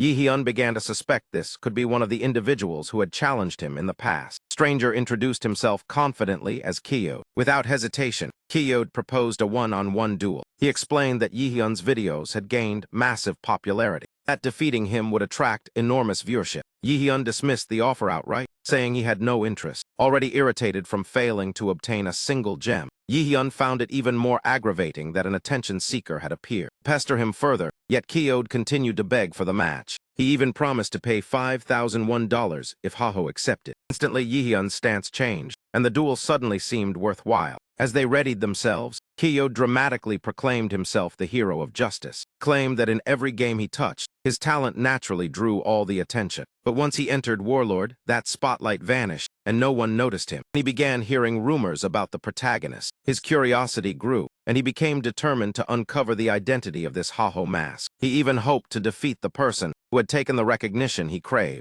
Kyode believed Haho's level and equipment were inferior to his own, so he could not understand why that player received praise while he remained ignored. Before meeting the protagonist, Kyode had been wandering aimlessly, hungry for validation. Then, by coincidence, he noticed Haho in the forest. He was astonished to find the very target he sought, especially since Haho stood in a restricted zone Kyode himself had reached purely by luck. At that instant, Kyode realized that recording, a victory over the renowned Haho Mask, would allow him to finally reclaim the spotlight. Returning to the present, Kyode removed his armor, keeping only his helmet on. Yihyun questioned his action, and Kyode replied that it was to make the fight more balanced for Haho. He believed Haho was weaker due to his lower level, and had noticed that the protagonist's sword had broken. Kyode insisted on a fair duel, so no one could claim he won solely because of better equipment. He also warned Haho to fight seriously, as he himself would not show mercy. Growing impatient, Kyode charged forward, while the protagonist remarked that he could not take a half-dressed opponent seriously. Even so, Yihyun smoothly evades every incoming strike. Irritated, Kyode shouts at him to quit stalling on defense and actually fight back. Yihyun shoots back that if Kyode wants his full effort, he needs to prove he deserves it. Without warning, Kyode activates a skill that dramatically amplifies his offensive power. Crushing blow connects, hurling Yihyun across the ground. Yihyun instantly figures out that his rival has activated a booster. It's a combat technique that temporarily spikes speed, and despite Kyode looking foolish, Yihyun can tell he's operating on an entirely different tier. Taking him on directly would be nothing short of suicidal. Rising again, Yihyun opts for a new tactic. Watching him, Kyode announces that Haho is finally ready to get serious.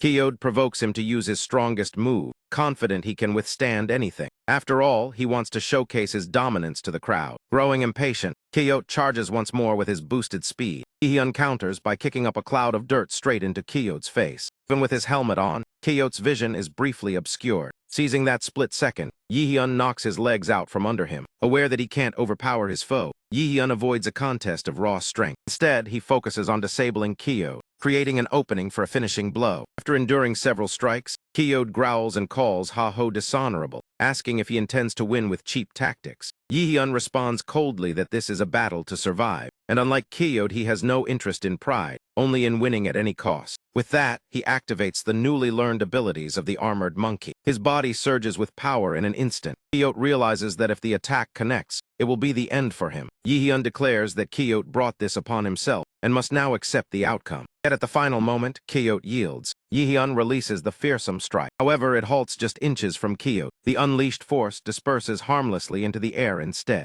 Shaken, Kyode momentarily forgot this was only a game and truly thought death was imminent. Meanwhile, the main character celebrates his triumph, eager to collect what he earned. Yihyun points out that being locked out for 2 days is a harsh penalty, which is why Kyode forfeited in time, saved by the agreed reward. At last, Kyode takes off his helmet, Confesses that Ha-Ho Mask is far more formidable than he ever expected. Accepting his loss, he pays the promised 5-0. On top of that, Kyode offers up his sword as well. Ji-hyun is astonished to see it's the hero Orc's blade, notable not only for its rarity, but also for its special traits. The priceless weapon leaves him overjoyed. Kyode tells Ha-Ho Mask to treat it as a token of appreciation. He admits fame had clouded his judgment, so much so that he never truly strove to improve. Kyode says battling Ha-Ho made him realize that, and from now on he sees him as a brother. Ji-hyun thinks the man might be foolish, though he can tell his heart is in the right place. In any case, the protagonist bluntly states he has no interest in gaining a brother before punching Kyode again. He also commands his skeleton minions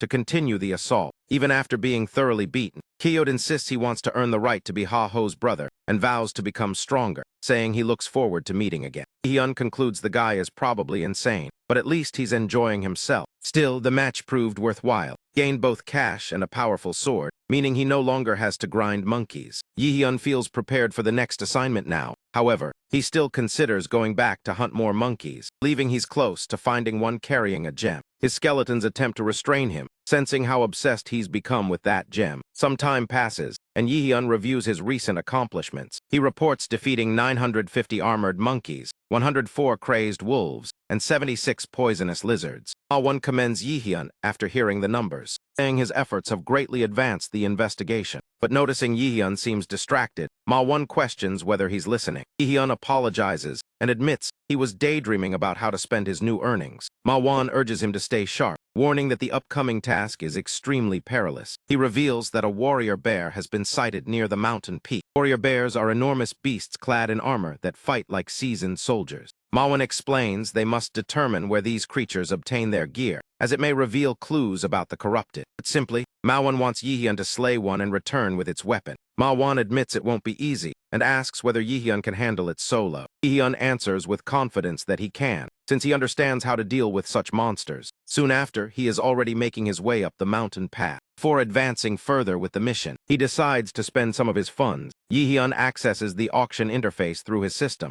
searching for equipment suited to his level. Finds a skeleton serpent set, and judges it ideal for the situation. Without delay, Ji-hyun purchases the armor set and puts it on right away. Can't help but enjoy the feeling of having money to use, and starts thinking about buying spellbooks with what remains. Meanwhile, skeleton companions begin hoping they'll receive upgrades too. Ji-hyun realizes he nearly overlooked them and reopens the shop. He quickly discovers he lacks the funds to outfit everyone. Surprised at how fast he burned through his gold, he accepts that his team will have to wait for improvements. Naturally, his allies are displeased, and Ji-hyun defends himself by saying the prices were outrageously high. Spotting a group of boars, Ji-hyun decides they can farm them for extra cash. That suggestion alone is enough to send his team charging forward. After some time, only a single boar remains standing. Ji-hyun tells his skeletons to end it swiftly. If they want new gear, they need to act fast. Suddenly, another player lands the killing blow first. Ji-hyun is taken by surprise. A man confronts him, asking who he thinks he is hunting there without authorization. They claim the territory belongs to the Apollo Guild, and warn that interfering means courting death. The group's leader introduces himself as Wang Zhang and issues a threat toward Ji-hyun. Ji-hyun simply views them as pathetic and launches an attack without hesitation. Afterward, Ji-hyun tells them not to cross his path again, reflecting that he has been encountering far too many fools lately and may need to address it. Regardless, the time being, Ji-hyun resumes his journey. As he departs, Wang Zhang growls that no one strikes their guild and walks away unpunished. Later, Apollo, the guild master, hears that someone assaulted his men despite knowing their affiliation. Apollo commands his subordinate to capture this foe at any cost, declaring he intends to discipline the offender personally. Meanwhile, Ji-hyun arrives at the warrior bear territory. Ji-hyun announces that the hunt begins now. Noticing his team lacks seriousness, Ji-hyun scolds them harshly. He reminds them their prey is a level 70 warrior bear with 3 distinct phases, so they cannot afford to be careless. Ji-hyun pointed out that being the first to slay a warrior bear would secure a tremendous edge over every other guild competing in the main storyline. Because of that, he demanded absolute precision from his team moving forward. Moments later,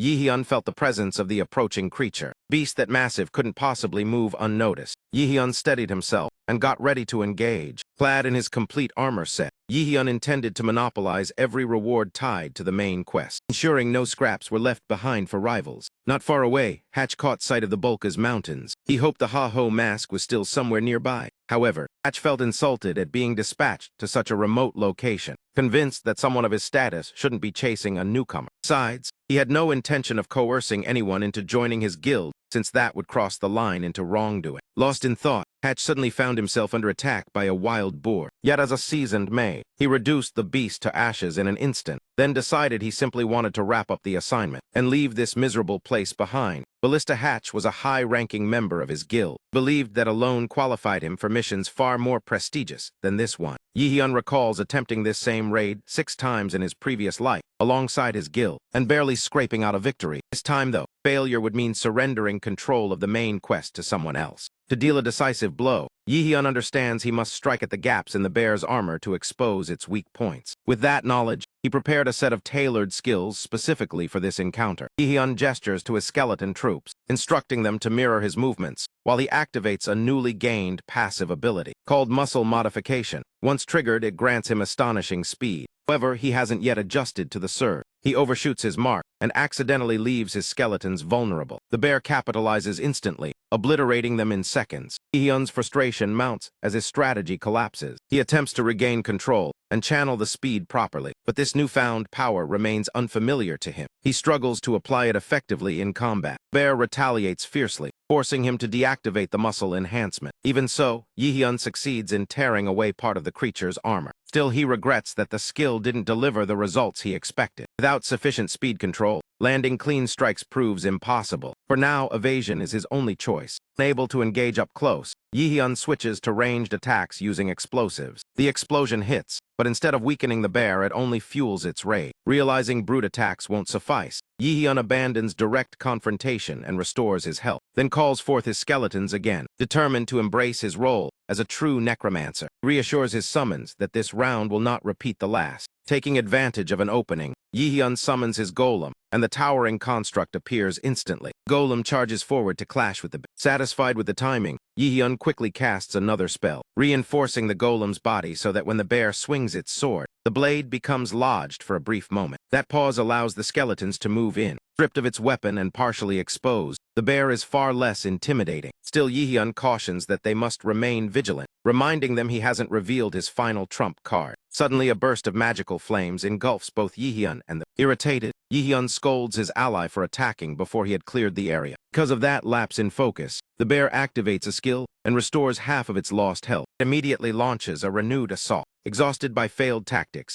Yi-hyun decides to abandon finesse and rely on overwhelming force. With a fierce shout, he unleashes his most powerful bombs at close range, leaving even his companions stunned by the recklessness. Amid a blinding detonation, Warrior Bear finally collapses. Yi-hyun reflects that previously an entire guild struggled with what he has now achieved alone. Confidence surges through him as he senses his growth. He tells his skeletons that all that remains is to return to the NPC and officially conclude the mission. Yet he notices he's the only one pleased, as his skeletons seem dissatisfied at their limited contribution. Meanwhile, at the western outpost of Bulkas, Hatch vents his frustration inside a tavern, angry that he still hasn't located Hey-Ho Mask. He has searched the mountains for days without success, and to complicate matters, Ha-Ho just released another video, which attracted even more players to the area and made his hunt far more difficult. Hatch knows returning empty-handed isn't an option, yet combing such vast terrain alone feels absurd. He's even begun contemplating quitting everything, including his guild. That moment, his communicator rings with his superior calling. Hatch nearly panics since he had been muttering curses about her moments earlier. He answers at once, offering hurried apologies for any complaints she might have heard. Aeolian explains she reconsidered, admitting the task was unreasonably harsh since no one should search an entire mountain solo. She acknowledges how challenging it must have been, and Hatch briefly imagines being recalled to base. However, instead she decides to assign someone to assist him in the search. He insists that with support he will track down the target more efficiently, and that teamwork will accelerate the mission. The downside, the person sent happens to despise Hatch more than anyone else. Ahui arrives in a fury, accusing Hatch's incompetence of dragging her all the way out here. Hatch feels despair settle in, as his already grim situation deteriorates further, and he silently curses his luck. Sometime afterward, Yi-hyun notices Bulkas teeming with more activity than usual. He had anticipated that such chaos would eventually erupt, deciding it's best to return to Mawang, while he alone still knows about the NPC. Yet during his journey, he is suddenly stopped. A group of Apollo guild members block his path. Yi-hyun assumes they seek payback, so he taunts them to make their move, stating he doesn't have time for delays. Instead, they sprint past him in panic, shouting for assistance. Confused, Yi-hyun wonders what triggered such fear since he hasn't acted yet. Soon he witnesses Apollo Guild fighters being cut down, then spots who is responsible for the attack. The Thunder Hunters Guild princess and her companion were hunting nearby and happened upon their true objective. Yi-hyun immediately recognizes the pair, though he never expected to encounter them in this forest. Princess proudly announces that she has finally located Ha-Ho Mask, as she is the Thunder Hunter's second in command, known widely as the Princess. Some teasingly call her Chihuahua because of her small stature and fierce temper. She obeys every directive from her guild leader Seolian without hesitation, even if it means plunging into hell itself. The other individual was the Thunder Hunter's third-ranked member, Hatch. Carried the nickname Ballista, famed as a prodigy mage who never allowed his prey to slip away. Yi-hyun recalled how the two of them had chased him relentlessly in the past. He had no desire to relive that nightmare in this lifetime. Suspecting they aimed to recruit him into their guild. Though he wanted to eliminate them on the spot, Yi-hyun knew he lacked the power for it, so he decided deception would be safer. Acting clueless, Yi-hyun insisted he had never even heard of this Ha-Ho Mask. He figured that without solid evidence, they couldn't prove he was the person in question. However, the princess instantly accused him of lying. Huey argued that anyone in the Bulkas Mountains had to know Ha-Ho Mask, since most visitors came because of his videos. She also noted that Yi-hyun's outfit closely resembled Ha-Ho's gear, which only deepened her suspicions. Hatch interrupted her, saying they had more pressing matters to handle. He bluntly called Ha-Yui foolish, pointing out that she had wrecked an inn upon arriving, and attacked several players purely on suspicion, creating unnecessary chaos. Hatch reminded her that their guild's reputation mattered, and reckless behavior would bring consequences. Then ordered Ha-Yui to apologize so they could proceed with their task without further complications, and she reluctantly complied before asking if he was content. Hatch also offered Yi-hyun an apology for his partner's actions and requested permission to move on. Yi-hyun thought the ordeal was over when suddenly a punch crashed into his face. Ha-Yui had pretended to leave,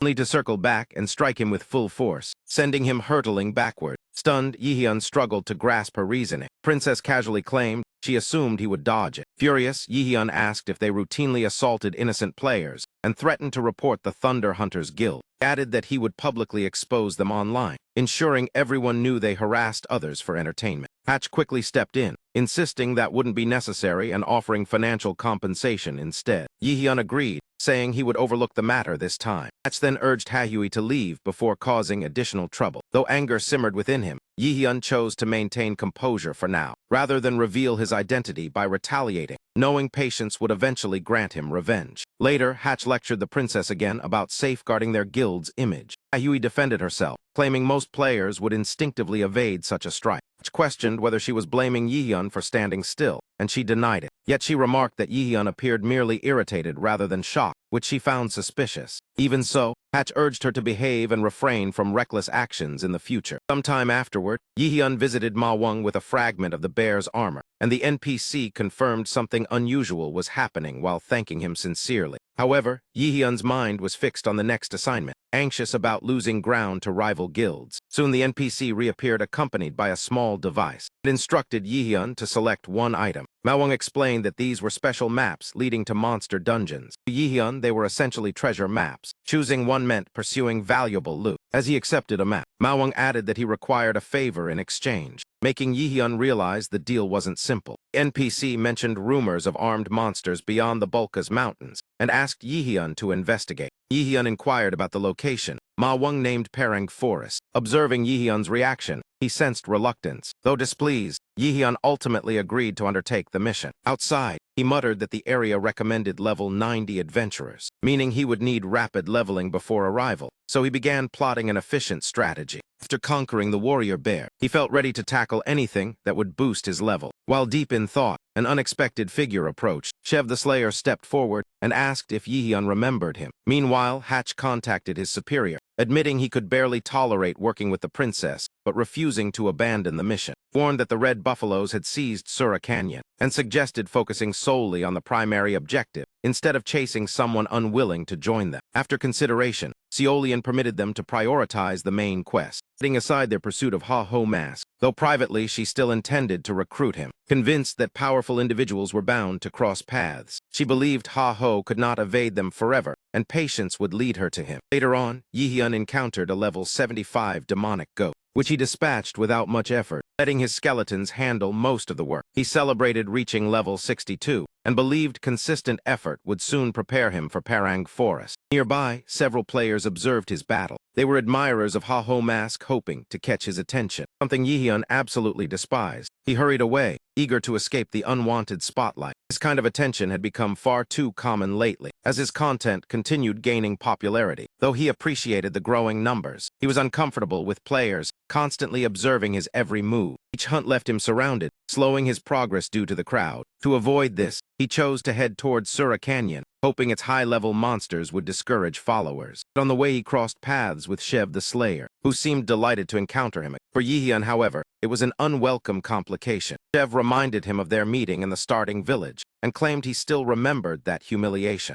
After all, such embarrassment wasn't something he experienced often. He also remarked on Yi-hyun's rapid growth, noting that only months after their first encounter, he was now heading into Sura Canyon. Yi-hyun responded that the canyon offered no real challenge for someone like Shev, and questioned his presence. Shev explained his guild had taken control of Sura Canyon overnight to establish a base near the main quest. He added that he suspected Ha-Ho Mask might pass through, so he decided to wait at the entrance. After seeing Ha-Ho's warrior bear video and hearing rumors of his presence nearby, Shev had been casually searching the area. Then he asked whether Yi-hyun was also curious about Ha-Ho Mask's true identity. Yi-hyun denied it swiftly and left without hesitation. Once he created enough distance, he wondered why so many influential figures were suddenly pursuing him. Seolian and now Shev, two powerful guild leaders chasing the same target, Ha-Ho Mask. Yi-hyun realized that under these circumstances leveling up would be nearly impossible. Yet he couldn't abandon the region because his critical quest remained here as frustration mounted. Suddenly, he remembered the map Mawang had given him. It was a dungeon map that might serve as the perfect hiding place. Rare dungeons were typically concealed in unreachable spots, but possessing a map changed everything. Arriving at the marked location, Yi-hyun knew the challenge ahead would be severe, but hoped the rewards justified the danger. Taking a deep breath, he plunged underwater toward his destination. As he descended, he noticed a concealed cave entrance below. The opening remained distant, and panic crept in as his lungs began to ache. His strength nearly failed him before reaching it, yet at the final possible second, Yi-hyun dashes straight into the cavern. He finally arrived at the hidden dungeon marked on his map, believing the safest way to avoid being tracked was to hide somewhere no one could possibly locate. That was precisely his plan, since this secret dungeon required a unique map that only he currently owned. He also anticipated encountering rare monsters within,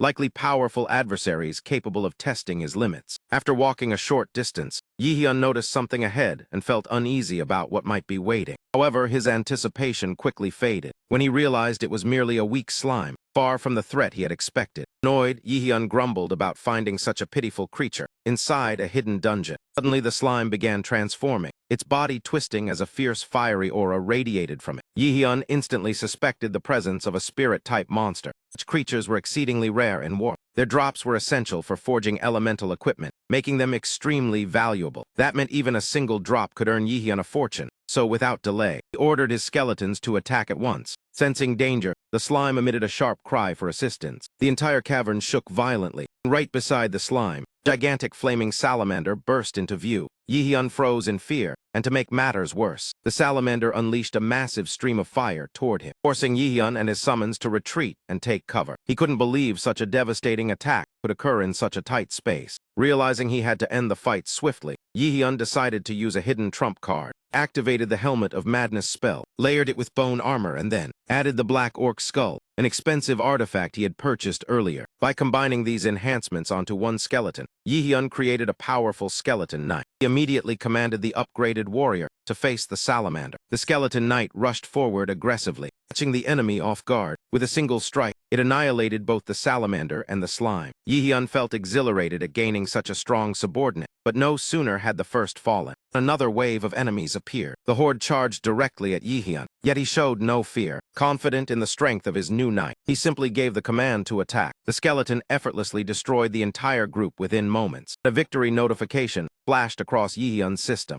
The other skeletons seemed impressed, while Yi-hyun only thought about how much easier future battles would become. With this upgrade, he could now let his skeleton knight fight in his place whenever necessary, allowing him to conserve energy and absorb. Moreover, the salamander essence he obtained was far more precious than he had imagined. He realized that in time he could empower all his skeletons the same way and form a true army. Determined to continue, Yi-hyun planned to defeat the dungeon boss and then proceed to Parang Forest. However, his excitement did not last long. He encountered an instant dungeon portal ahead. A sense of doubt crept in as he felt the journey had been suspiciously smooth. Yi-hyun understood that the outcome inside was impossible to predict, and entering meant he couldn't leave until clearing it. Anxiety tightened his chest because failure would lock him out for 2 days, a delay he could not afford against his competitors. Still seeing no alternative path forward, Yi-hyun chose to step inside, trusting his luck as he crossed into the instant dungeon. After some time, a system notification appeared, informing him he had reached the throne chamber, where knight statues lined the walls. The atmosphere reminded him of a deserted sanctuary. Deep sword scars carved into every statue made the scene even more unsettling. Suddenly, Yi-hyun was stunned.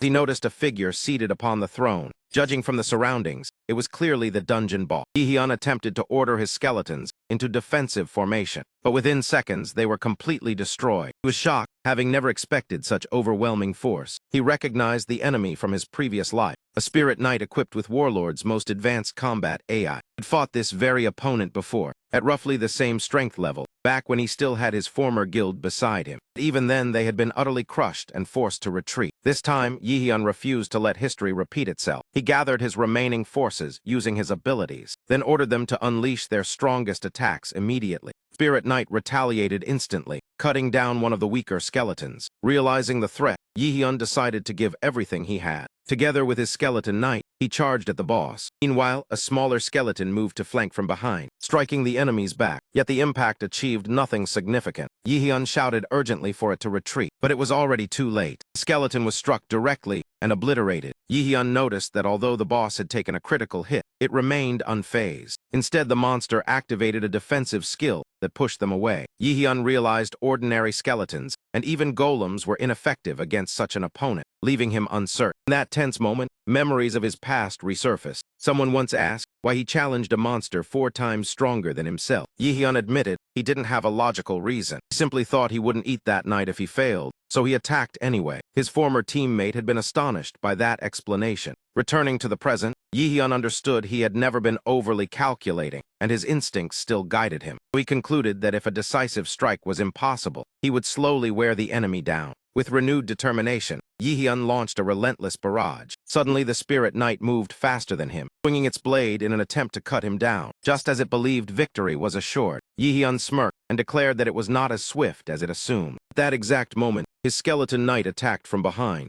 delivering a precise strike that knocked the weapon from the boss's grasp. Yi-hyun realized he had finally gained momentum and needed only to sustain the pressure to secure his win and a calm dinner. Meanwhile, in Sura Canyon Village, Dever commented that the settlement was prospering beyond expectations. Yell says the prosperity comes from their guild dominating the territory and establishing a dependable supply chain, so resources never run dry. Hearing that, Shev wonders if they've done enough to lure Ha-Ho Mask into appearing. His companion remarks that Shev seems overly fixated on this player and questions what is impressive about defeating low-level creatures. Shev responds that while veterans see them as weak monsters, Ha-Ho fought enemies far above his rank and still triumphed. He claims only 2 types of players manage that feat in this game: madmen or gifted fighters. In his eyes, Ha-Ho embodies both qualities, which explains his fascination. Back with Yi-hyun, the injured foe regenerates by forming a fresh flaming arm. Yi-hyun feels his irritation spike at the sight. Now defeating the monster will require even more effort. Even so, Yi-hyun rushes back into battle alongside his companion. The enemy retaliates with a swing of its newly created, setting off a tremendous blast that tears through the battlefield. Yi-hyun withdraws from the chaos, realizing he must proceed more carefully. After regrouping briefly, Yi-hyun darts forward to strike and successfully connects with his target. His ally follows up with another blow. Together they perform a seamless combination attack. Yi-hyun feels confident that his plan is effective and that maintaining this rhythm will secure victory. However, the enemy reacts violently to the assault. Furious, it unleashes a wide-area attack, causing an even more devastating explosion. Yi-hyun senses the monster's power increasing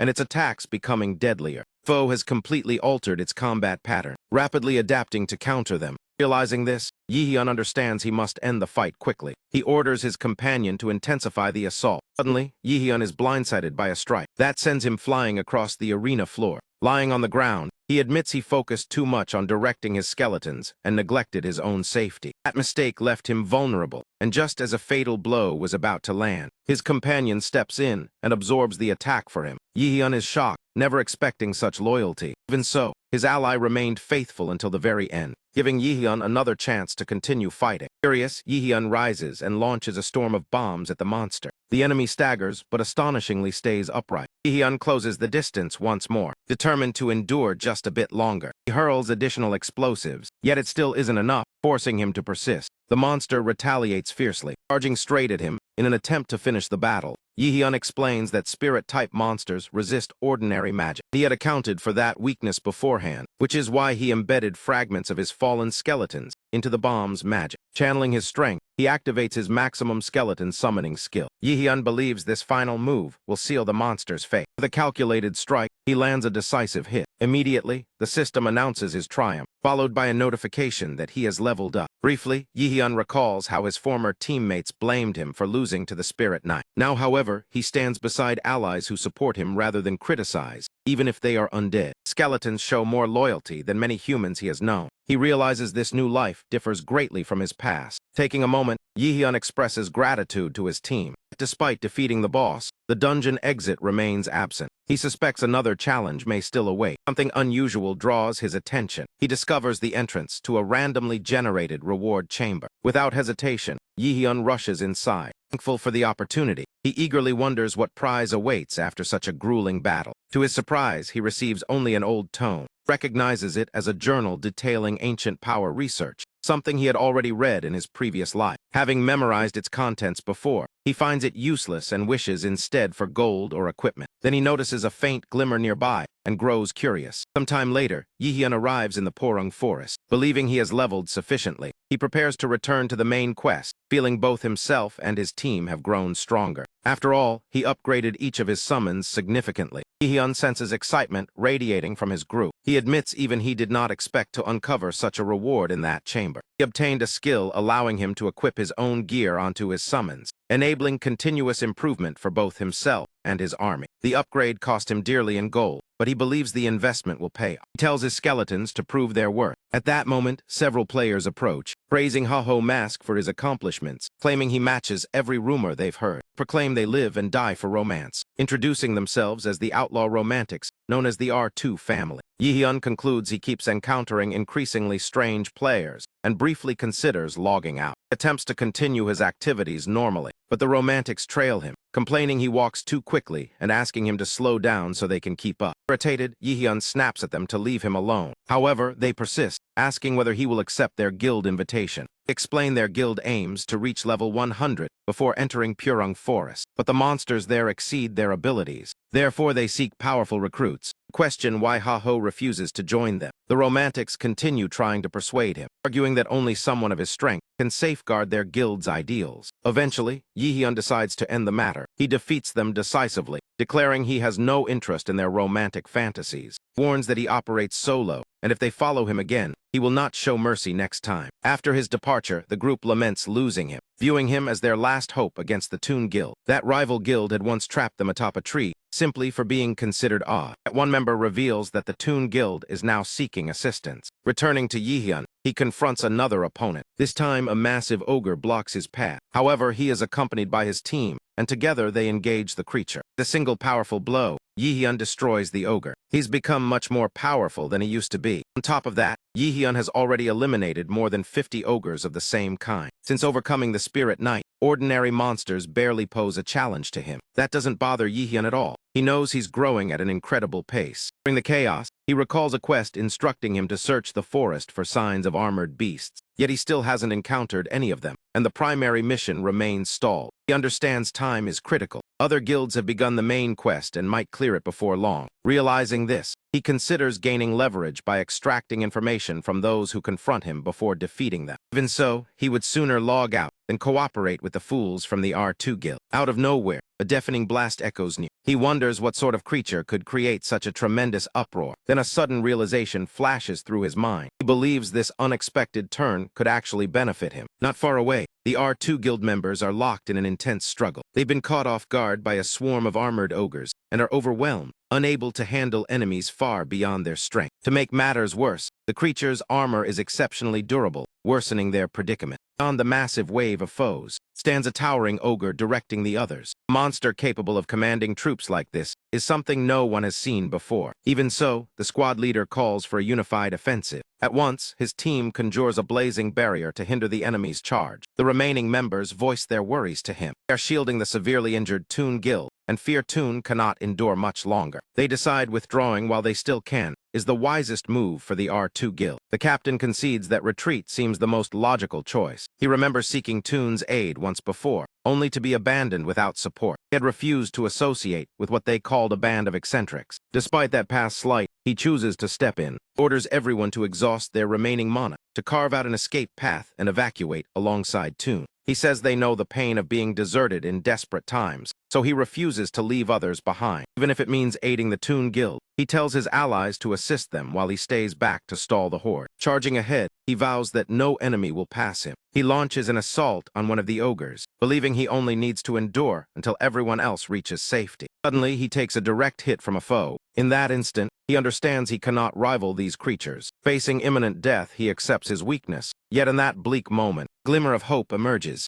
He appears and immediately scolds the captain for his recklessness. He clarifies he hasn't come as a savior, so the captain should not misunderstand, nor should he attempt to claim Yihyun's targets. Taking command without delay, Yihyun summons his skeletons into battle. His undead forces charge at the armored ogres. Watching this, the R2 leader is astonished, questioning whether summoned beings can truly move like that. Realizes Ha-Ho is no typical necromancer. His abilities defy common sense. This deepens everyone's curiosity about Ha-Ho's true identity. Yihyun has no interest in conversation, leaving his summons to handle the mob. He swiftly eradicates the ogre squad. Now only the commanding ogre remains before him. He tells it not to grieve for its fallen troops, because it will soon join them. First, he instructs his skeletons to move the other players out of harm's way. Provoked, the ogre leader lunges forward. His eyes burn with fury toward the hero for slaughtering its army. Meanwhile, the R2 captain doubts Ha-Ho can prevail, judging the monster overwhelmingly strong. Toon member then notes the creature's red and black eyes. Those markings indicate corruption linked to the main quest, and such monsters are usually 3 times stronger than normal. Therefore, despite Ha-Ho's reputation for defeating powerful foes, the Toon player suspects this battle is beyond him. Ha-Ho strikes first and instantly senses the creature's extraordinary toughness, confirming it surpasses its subordinates. Spectators observe the clash.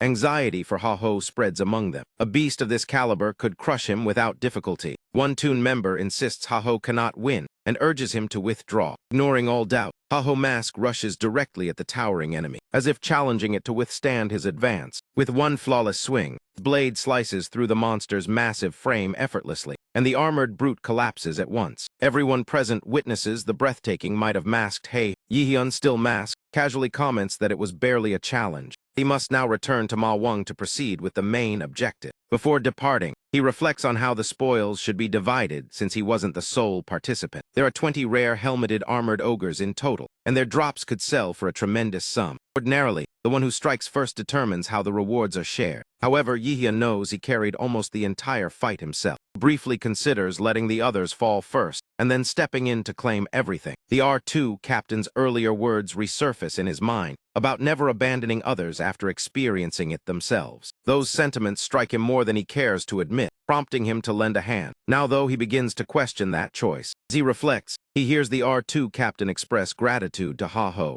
acknowledging that without his intervention, none of them would be alive. Then the captain states he cannot allow Ha-Ho to simply leave. Yihyun instantly assumes they intend to dispute the loot, since that is usually what matters most. To his complete shock, they merely request a photograph with the masked Ha-Ho. They want proof they fought beside him, and when the subject of rewards arises, the R2 captain inquires whether the Toon Guild seeks any particular items. A Toon member eagerly says yes, noting the drops are extremely valuable. However, the R2 captain interrupts, argues they are not so small-minded as to demand compensation from their savior. He persuades the others that masked Ha-Ho deserves every piece of the loot. Yihyun is left speechless, thinking these people truly are unusual. After some time, Yihyun resumes his travels, but the R2 Guild's proposal continues to echo in his thoughts. He acknowledges that although they appear foolish, venturing with them might actually be enjoyable. Still, he cannot allow himself that distraction if he wants to fulfill his ambitions. His objective is to challenge the 30 strongest guilds under the warlord, and he refuses to involve anyone else in such a perilous path. Thus, he chooses to journey on with only his skeletons, determined to finish the main quest. Elsewhere at that same moment, a gigantic bear collapses. Seolian delivers the decisive strike while leading her squad, demonstrating her remarkable prowess to her teammates. Princess walks up to Seolian with a bright smile, praising her performance as flawless as ever, though unlike the cheerful Roy.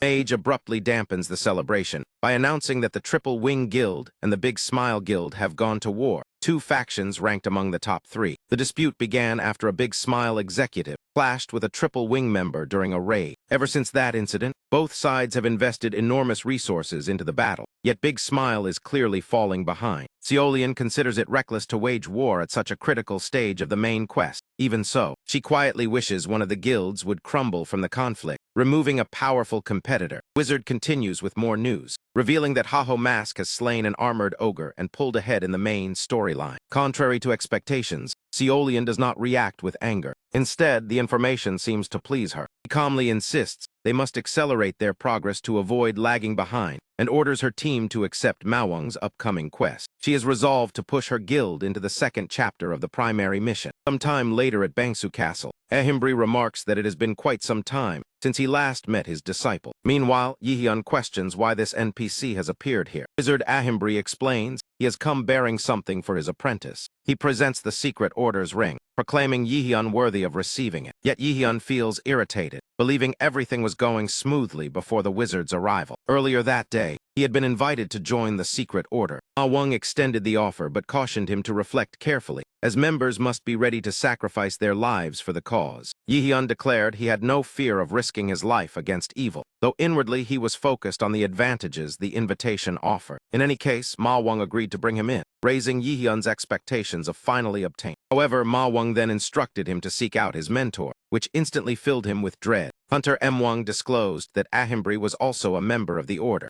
meaning Yihyun had to receive the emblem directly from him. Unfortunately, this revelation did not sit well with Yihyun. Understood that Wizard Ahimbri would never grant such a reward without strings attached. Back in the present, Ahimbri makes Yihyun plead for the item. He is honestly taken aback by the young man's reaction. Yihyun exhales in frustration, noting it is always like this, yet he complies with the wizard's demand, nearly groveling for acceptance into the order. He becomes a spectacle that Ahimbri struggles not to laugh at. Eventually, the wizard consents to induct him into the organization. Still, he announces that Yihyun must first undertake a mission designed to strengthen him. With that declaration, he dispatches him straight into an active war zone. Yihyun is left completely stunned by the assignment. Soon afterward, he reaches the designated location. What greets him is a chaotic battlefield known for endless waves of monsters streaming in beyond the castle walls. These constant assaults make the raid far deadlier than usual, yet players earn generous rewards for each enemy defeated, which translates into enormous monetary gains. It is also an exceptional environment for rapid leveling. Yihyun remembers longing to visit this place in his previous life, but his guild refused to accompany him, denying him the chance. Now unrestricted, he is eager to challenge the raid for the first time, though he knows preparation comes first. At the same time,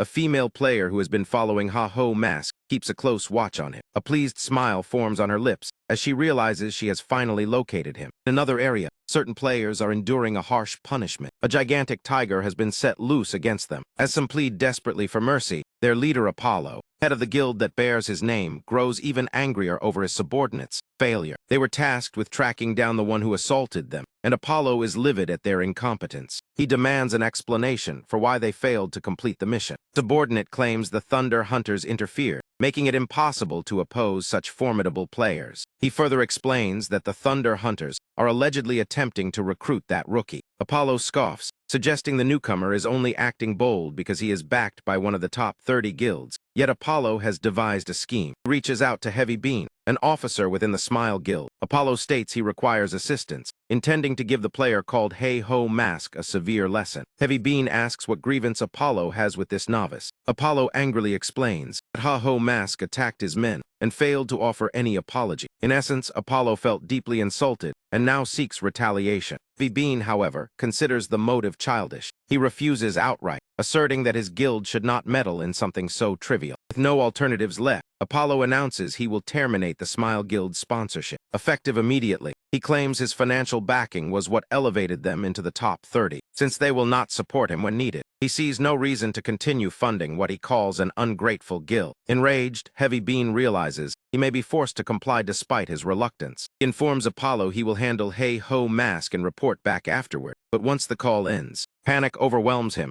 as he considers that refusing would devastate his guild's finances. Targeting Ha-Ho Mask could ruin his reputation, leaving him trapped between two terrible outcomes. While he struggles with this dilemma, someone approaches to ask what troubles him. It is Cho Wurong, a reserve affiliate of the Smile Guild, offering to volunteer in taking down Ha-Ho Mask. Heavy Bean realizes she is not officially tied to the guild, which might make her useful, and he asks if she can handle it. Cho responds that she owes him her life. To repay that debt, she vows to eliminate Hey-Ho Mask herself. Meanwhile, Hey-Ho Mask is preparing to enter the newly unlocked area. Guard announces that all participants must assemble at the castle gate. At once, countless players ready themselves to advance. Shortly after, an NPC steps forward. Bagel, the administrative captain of Turb Castle Wall, warns those entering to be fully prepared. Yihyun is surprised that this location even features a principal NPC. Bagel explains that beyond the walls lies a genuine battlefield, and the gates will not reopen for 144 hours. Rewards will depend on each player's kill count, and they can only leave once the gate opens again, so they must consider that carefully. Additionally, the NPC unveils a special assignment. The mission is to defeat the Blue Giant, a mutated entity in the war zone, with a unique skill book as the prize. Yihyun's eyes shine at the announcement. Such a book guarantees an exclusive ability, something he only heard rumors about in his previous life, yet now he can obtain it. Observing the crowd, he realizes he is far from the only one desiring the rare reward, as nearly everyone covets it. They understand that securing it may even require eliminating rival players. Still, they all acknowledge that Ha-Ho Mask is the most powerful among them. This suggests the true challenge is not slaying the Blue Giant, but reaching it before Ha-Ho Mask does. In any case, the massive gate finally swings open. Instantly, Yihyun surges forward at full speed, determined to lead the charge. He leaves the remaining players staring in frustration. Amid the turmoil, Cho Wurong steps up with a proposal. One player dismisses her as inexperienced and claims there is no reason to heed her words, even warns her not to obstruct the others. In reply, Cho Wurong proves her dominance. She effortlessly defeats the disrespectful player and tells the rest not to panic. She adds that the skill book does not interest her. Her sole objective is the elimination of Ha-Ho Mask. She proposes giving the book to anyone who aids her, ensuring mutual benefit. In her view, the arrangement is advantageous for everyone involved. From a distance, Yihyun observes the entire exchange. He quickly understands that several players have teamed up with the intention of bringing him down. Although he doubted this alliance could actually defeat him, Yihyun preferred to avoid needless complications during this raid. Still, there was no avoiding the confrontation any longer. At the same time, Cho felt confident she had assembled a sufficient force. She believed Ha-Ho stood no chance against such numbers, and was convinced success was within reach. In her mind, victory would finally earn her mentor's acknowledgement and secure her an official position within the Big Grin Guild. Once accepted, Cho imagined commanding her own squad. She would have subordinates catering to her every order. She pictured herself as a true leader, free to obtain anything she desired. Suddenly, an ally called out to her, as Cho had been completely absorbed in her fantasies. He had failed to notice the approaching wave of monsters. Jolted back to reality, Cho instructed everyone to assume a combat stance. Yet one teammate warned that the number of monsters encircling them was unusually high. Cho saw he was right and realized they could not maintain formation for long. Through the turmoil, she finally caught sight of the masked Ha-Ho. Yihyun chose to address the situation with an unconventional tactic. He provoked the monsters and redirected their aggression straight toward the players targeting him. Cho stared in disbelief at what unfolded. Ha-Ho's sudden maneuver completely blindsided her. The allied players were overwhelmed by the assault. Some despaired as they watched their companions fall one by one. Warned Cho they could not endure much longer and suggested retreating, instead of facing the relentless swarm. Cho realized her carefully crafted scheme had collapsed. She had intended to ambush Hi-Ho during the chaos of the raid. Instead, she found herself ensnared by his countermeasure. Even so, Cho insisted that once the lure effect ended, the monsters would disperse. She ordered her allies to endure as long as possible, while she personally confronted Ha-Ho. In her mind, the others could serve as bait, while she eliminated the true threat. With that resolve, Cho lunged directly at Yihyun. She struck without hesitation, forcing him away from his companions. Closing the distance, Cho formally challenged him to a one-on-one duel. Yihyun refused to agree lightly,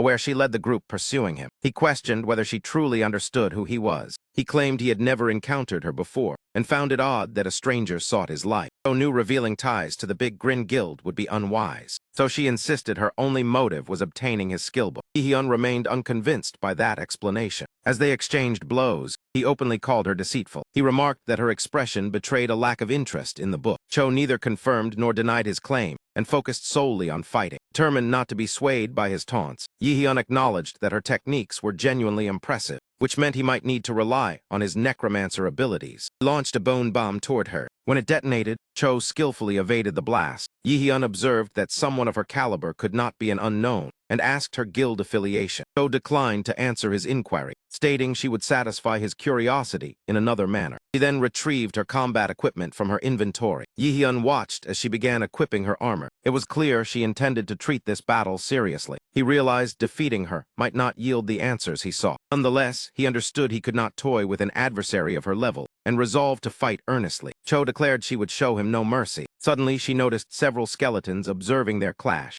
Lee-hyun assured her he had ordered his summons to stay out of the duel. Cho demanded to know his reason. He replied that since she requested a duel, accepting outside aid would undermine its fairness. Hearing this, Cho reflected that she once thought Ha-ho was shallow. Now she perceived a surprisingly innocent side to him. He concluded that such innocence could be exploited. Acting on that thought, Cho intensified her assault. Lee-hyun commented that her attacks felt no different from before, yet her speed was astonishing. She maneuvered swiftly behind him, catching him unprepared in a way he had not anticipated. Cho believed the real battle had only just begun. He unleashed a rapid succession of strikes. The blows inflicted significant damage on Lee-hyun. As he stumbled, Cho remarked that in some sense she found him almost charming, but she would now eliminate the one who dared oppose Heavy Bean. However, events did not unfold as she anticipated, because unexpected assistance reached Lee-hyun. One skeleton suddenly intervened, knocking Cho off balance. Shocked, she struggled to comprehend the turn of events. Lee-hyun calmly stated that she was affiliated with the Big Grin Guild. Having extracted the confirmation he needed, he decided Cho had served her purpose. Later, he bound her to a tree and questioned why the Big Grin Guild targeted him. Cho defiantly insisted he would gain nothing from her. Lee-hyun countered that she must be Cho Wurong, Heavy Bean's subordinate. He feigned ignorance of his accusations. When he claimed to know the truth, she demanded how he learned it. Remembered that in his previous life she was Heavy Bean's most renowned subordinate, though he kept that knowledge to himself. He told her she had no right to question him, and should instead explain her guild's hostility. Cho insisted she knew nothing, and urged him to eliminate her if he wished. Lee-hyun refused outright. He reasoned it would be pointless since she would respawn in 2 days, and wasting such talent was unnecessary. With this matter settled, he turned his focus back to locating the blue giant. Before departing, he warned her not to meddle again, or he would not be so lenient next time. Cho realized then that Ha-ho had outmaneuvered her from the very beginning. He had mirrored her own strategy by luring monsters and setting a trap. Fear mingled with admiration as she pondered his true identity. She awkwardly remarked that Ha-ho was bold to tease her, leaving her with unfamiliar feelings. Later, Cho reported to her superior that she failed to eliminate the masked Hai.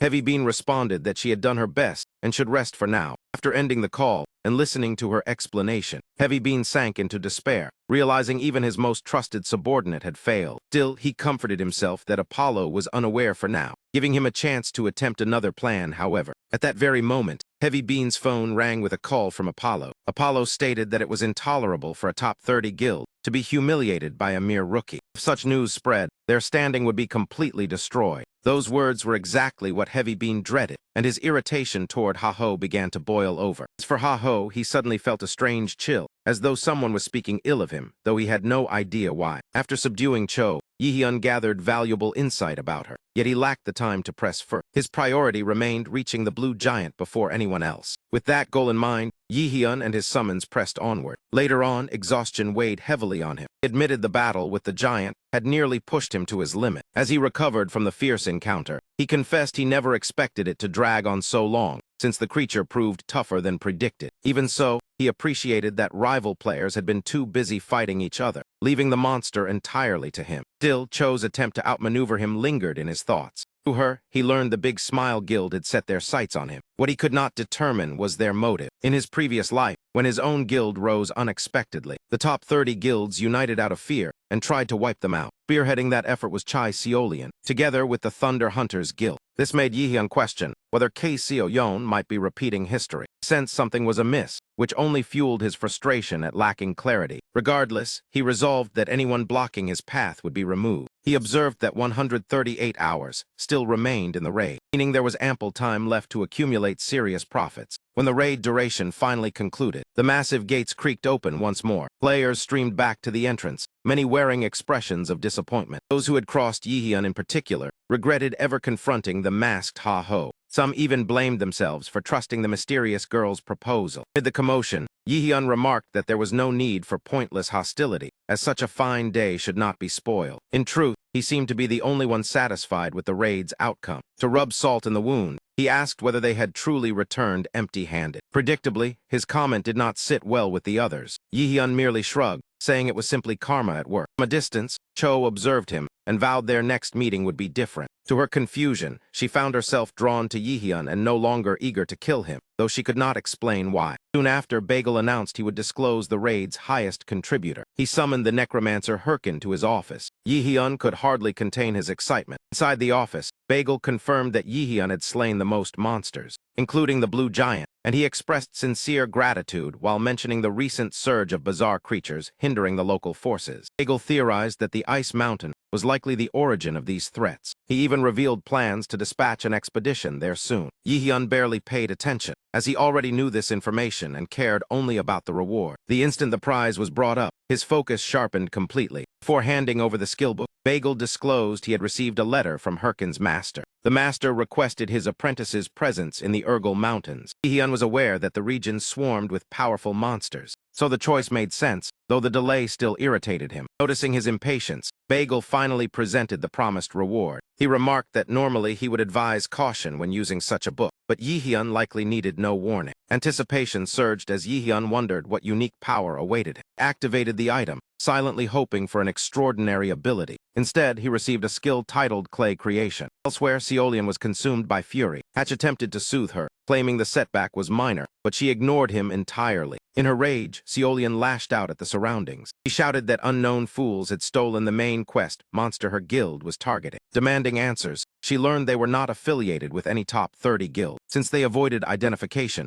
they were likely low-ranked players. Seolian ordered a bounty placed on them and insisted no one be present when the monster respawned, even without knowing their names. He swore that those who stole from her would pay dearly. Meanwhile, another individual wondered if their actions had been excessively harsh. He admitted that stealing from the Thunder Hunters was dangerously bold and nearly impossible. His companion argued they had no alternative, as the Thunder Hunters moved faster than expected. One suggested eliminating all rivals next time, but was warned that such a move would expose them. Their leader reinforced that caution, stating their objective was to balance the game by operating from the shadows. His identity was finally revealed as Singlet, leader of the Workers' Guild. Richard affirmed he would carry out the plan. Mikkel also pledged loyalty to the guild's strategy. Beaver, another affiliate, voiced agreement. Yet Momo pointed out that Ha-ho Mask was advancing through the main quest faster than they were. Singlet responded that halting the top 30 guilds was their immediate priority. He assured them Ha-ho Mask would be handled afterward. Mikkel urged them to end the discussion and proceed with the next task. The group concurred and moved forward together. Yihyun discovered that Clay Creation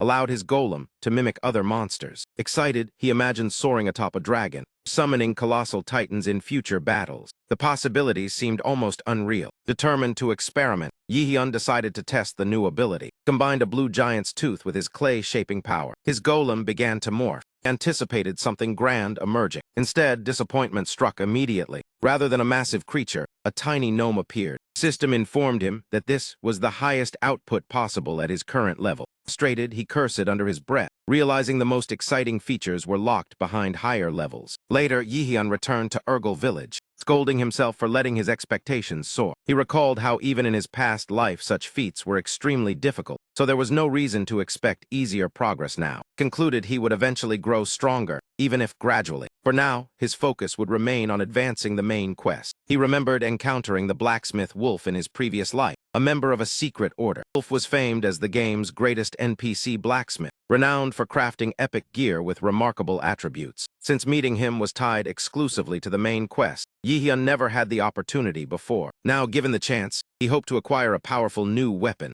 Upon entering the forge, he found the shop strangely empty. Wondering about the blacksmith's absence, he paused as something caught his attention. Yi-hyun is suddenly struck by a powerful hit from the blacksmith. The unexpected blow catches him off guard and sends him crashing backward. Dazed, Yi-hyun wonders what just attacked him, since this is supposed to be an NPC safe zone. Getting assaulted here makes absolutely no sense to him. Blacksmith snorts and asks if that is truly the extent of the adventurer's strength. Wolf mocks that rookies these days are pitifully weak, unlike the capable adventurers from his era. Yi-hyun asks if he is Wolf. The blacksmith and Wolf confirms with pride that he is indeed. Yi-hyun immediately demands an explanation for the sudden. Wolf calmly replies that it serves as a trial for new members of the order. Irritated, Yi-hyun snaps back asking what kind of ridiculous test that is. Yet simply encountering Wolf triggers a system reward for him. Yi-hyun quickly realizes this blacksmith is far from an ordinary NPC. Wolf comments that the rookie is not only weak, but also lacking patience. However, he notices Yi-hyun's sudden shift in attitude and finds it puzzling. Yi-hyun abruptly clings to the blacksmith and declares he will accept any task offered. Wolf is even more bewildered and orders him to let go immediately. After forcibly throwing him out of the shop, Wolf instructs Yi-hyun to travel to Bahrain Forest and deliver an item. Despite being struck and expelled, Yi-hyun feels no embarrassment and remains determined to extract as many advantages as possible. He soon notices a new quest notification. The mission requires him to bring a package to residents within Bahrain Forest. Yi-hyun knows the area is inhabited by elves who typically distrust and attack humans. These elves conceal themselves deep within the woods, making them difficult to locate. His previous life maps provided direct access, but now he has no guidance at all. Therefore, he must devise another method to track them down. Nearby stands a player known as Pitbull Singh, ranked among the top 100. Others recognize him and wonder why someone of his caliber is present. Some speculate he may also be targeting Ha-Ho Mask. In his former life, Yi-hyun once clashed with Pitbull, who was immensely powerful. Although it was difficult, Yi-hyun ultimately managed to defeat him. Now, however, he is not at his former peak and doubts he could repeat that victory.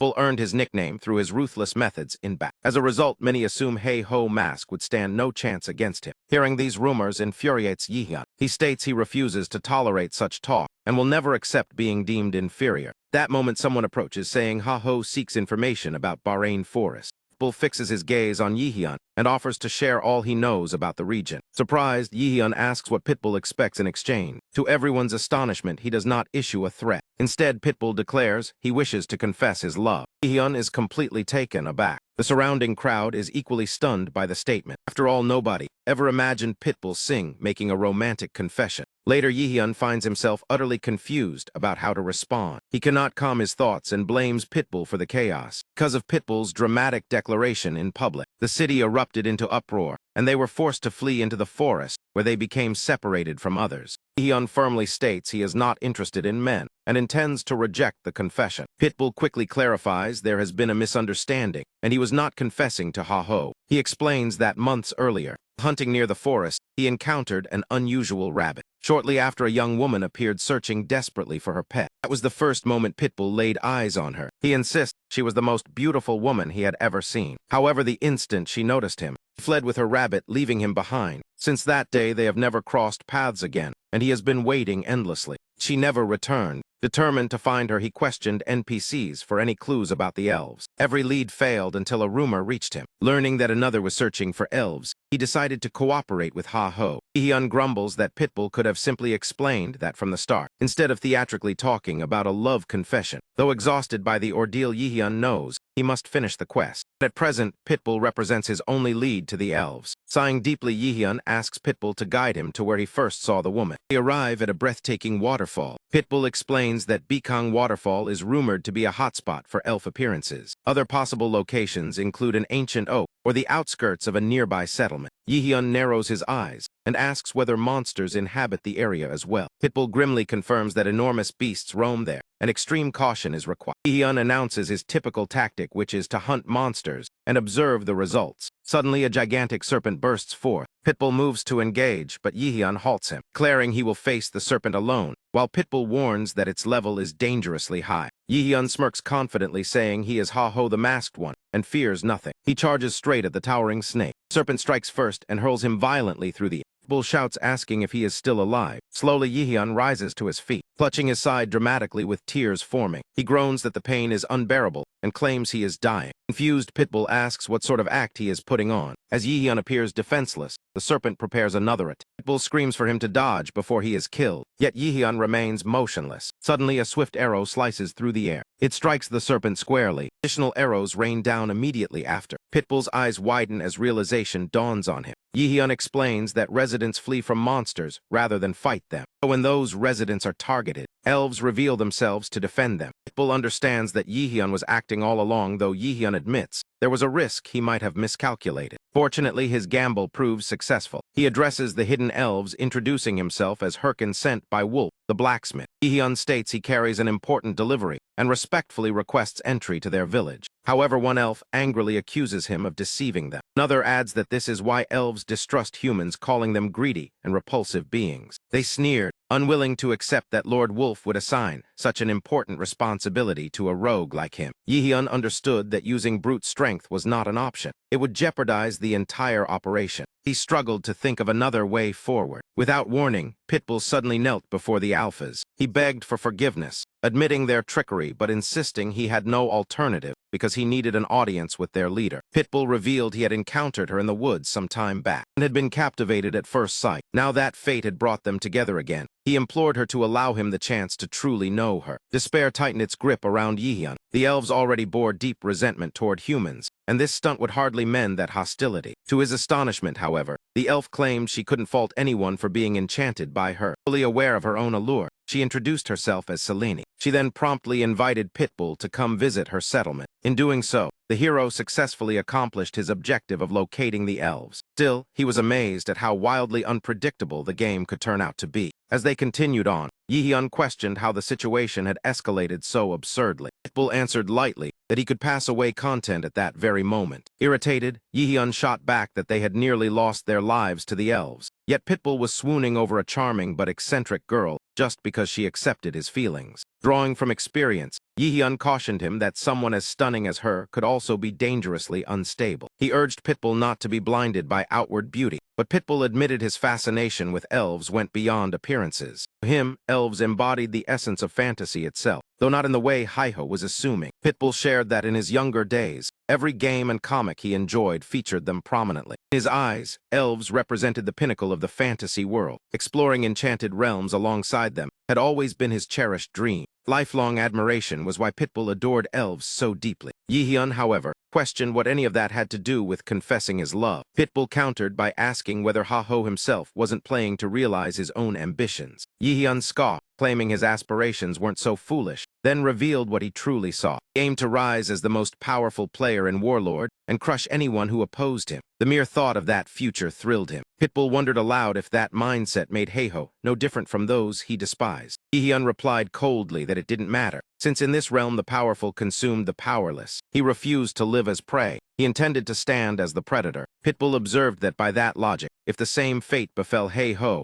it would simply be the world's natural balance. He couldn't understand how anyone could take pleasure in crushing others beneath their feet. Furious, Yi-hyun struck Pitbull with a punch. He shouted that Pitbull knew nothing of his past, insisting that dreams were a privilege reserved for the fortunate. Only those who already possessed something could afford to chase happiness. Unlike them, Yi-hyun had fought relentlessly each day merely to stay alive. Worse still, he had experienced losing everything he owned in the blink of an eye. He admitted he understood Pitbull's intentions. He refused to be lectured about how to live. Amid the turmoil, an elf intervened to separate the two. He announced that they had finally reached their destination. The elf introduced her homeland as Baheim Village. Selene indicated that the elder resided within the tallest tree. Without hesitation, Yi-hyun made his way there. After he left, Selene asked Pitbull why the two companions had clashed. Pitbull hesitated instead of responding right away. In the meantime, Yi-hyun was escorted to meet the elven elder. Selene informed the elder that Yi-hyun had arrived under Lord Wolf's orders. Yi-hyun realized he had nearly let his temper ruin everything earlier. Now he had to concentrate on finishing his assignment. Shortly thereafter, the elven elder emerged, introduced himself as Dra, and immediately suspected Yi-hyun's ties to the secret order.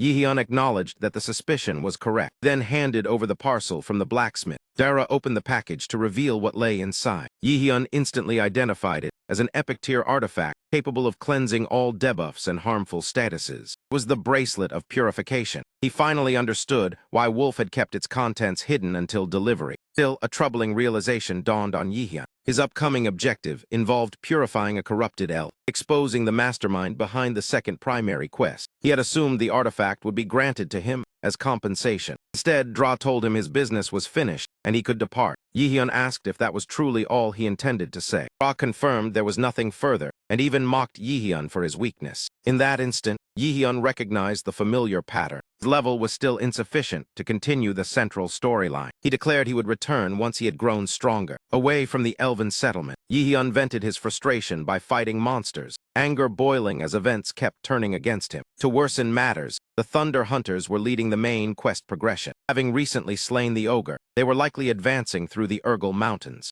Yihyun felt dissatisfied with himself, convinced he should have reached level 100 already. Instead, he remained underpowered and missing chances because of it. Yet that wasn't the true cause of his anger. Pitbull's earlier remarks continued to haunt his thoughts. He refused to accept that his previous life's suffering was merely destiny or something natural. To release his pent-up fury, he slaughtered the monsters before him without restraint. Seeking even greater intensity, Yihyun tossed aside his blade and confronted the creatures using only his fists. He shouted that he was tired of all this absurdity. Perhaps it was time to end everything once and for all. Elsewhere, Pitbull told Selene the full story of their earlier dispute, admitting he had overstepped and interfered unnecessarily. Selene gently suggested that he apologize to Yihyun. She encouraged him, saying it might be difficult but worth the effort. After all, honesty is the foundation of true friendship. At that moment, an enemy prepared to strike Yihyun. Suddenly, Pitbull arrived and blocked the attack, declared he had come to say sorry, and his timing could not have been better. Together, they brought the monster down. Afterward, Pitbull admitted something had been weighing on his mind. Yihyun replied sharply that if Pitbull wanted to fight, he should do it immediately because he wasn't in the mood. Instead, Pitbull met his gaze and sincerely apologized for his earlier words. That gesture effectively ended their dispute. Pitbull explained he had only been concerned and never intended to interfere or preach. Caught off guard,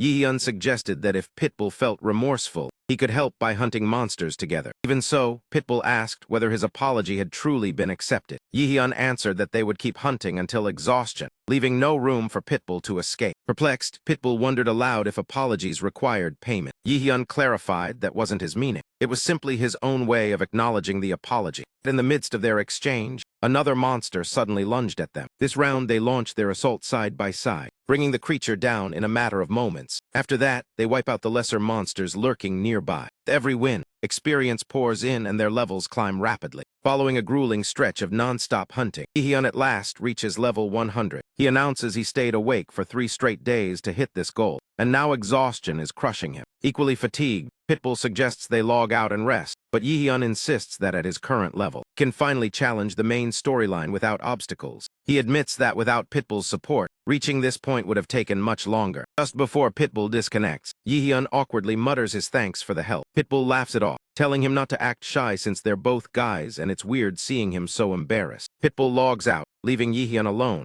and the goodbye leaves Yihyun slightly dissatisfied. Still, he can't change it now, so instead of signing off, Yihyun returns to the elves' dwelling. Dara states that Yihyun is now strong enough to search for the child and hands over the bracelet. Yihyun barely listens, his thoughts consumed by obtaining the item. At last, the elven bracelet is placed in his hands. He savors the prize earned through relentless effort. Yihyun assures the elder he will handle the task faithfully, all the while intending to keep the bracelet even after the mission ends. To his disbelief, however, the elder confesses he has no idea where to direct him, explaining that if he knew, he would have acted himself. Yihyun realizes he must first uncover the next quest location before completing it, and he pleads for at least a single. But the elf has nothing more to offer. Once outside the forest, Yihyun wonders how he's supposed to locate one corrupted elf across such a vast world. It assumed a higher level would resolve everything, yet fresh obstacles continue appearing. Now he must gather intel again, though he can't recklessly question people like before. If he exposes too much knowledge, others will swarm him instantly. Still, there's a detail no one else is aware of, even if it remains speculation. He unsuspects the corrupted elf intends to assemble a monster army. That would naturally cause a surge of monster spawns nearby. So he decides to purchase reports about newly appearing monsters. Those who sell the information won't realize what it truly means. Once he pieces together the data, tracking the corrupted elf should become far simpler. Smiles, pleased to have at least a starting lead. At that moment, someone approaches asking if he's seeking monster intel. Yi-hyun immediately senses trouble when he recognizes Shev the Slayer. Earlier, back at the Red Buffalo headquarters, Yell had mentioned they once got an anonymous tip about the corrupted elf's whereabouts, and that same informant had contacted them again. The source was offering cash for data on recent monster spawns, though Yell couldn't grasp them. Shev suggested it was likely a diversion created by someone holding key knowledge about the corrupted elf, who was deliberately flooding them with irrelevant details, because monsters weren't the real objective. Yell agreed and proposed keeping the matter confidential. Shev nodded, vowing to track down the informant and secure their valuable asset. Yi-hyun was speechless, having hoped to attract a minor guild member, but instead, he had hooked Shev the Slayer himself. Yi-hyun instantly chose to abandon his scheme and retreat quickly, yet Shev growled that running was not an option, addressing him as Ha-Ho. Yi-hyun realized hesitation would cost him. He ordered his skeleton minions to encircle Shev. Shev commented that it was clever to threaten rather than attack out. Yi-hyun understood he stood no chance in a direct confrontation. Shev added that Ha-Ho was far too competent for a novice and clearly possessed important information. Then he pressed him, demanding to know his true identity. Yi-hyun remained silent, confusing Shev slightly. Abruptly, Yi-hyun began shouting, pretending to be an innocent beginner harassed by a crazy red buffalo, claiming he only sought monster data for videos. Shev watched him skeptically, unconvinced by the performance. Yi-hyun begged to be spared and left unharmed. Shev responded that perhaps there had been a mix-up. After all, Ha-Ho didn't match the description of the informant targeting his guild. Inside, Yi-hyun celebrated, thinking his deception had succeeded. Shev continued, stating their true target stood to earn a $5 billion bonus, along with a salaried position in the guild, complete with generous perks, though since Ha-Ho wasn't that person, they would continue searching elsewhere.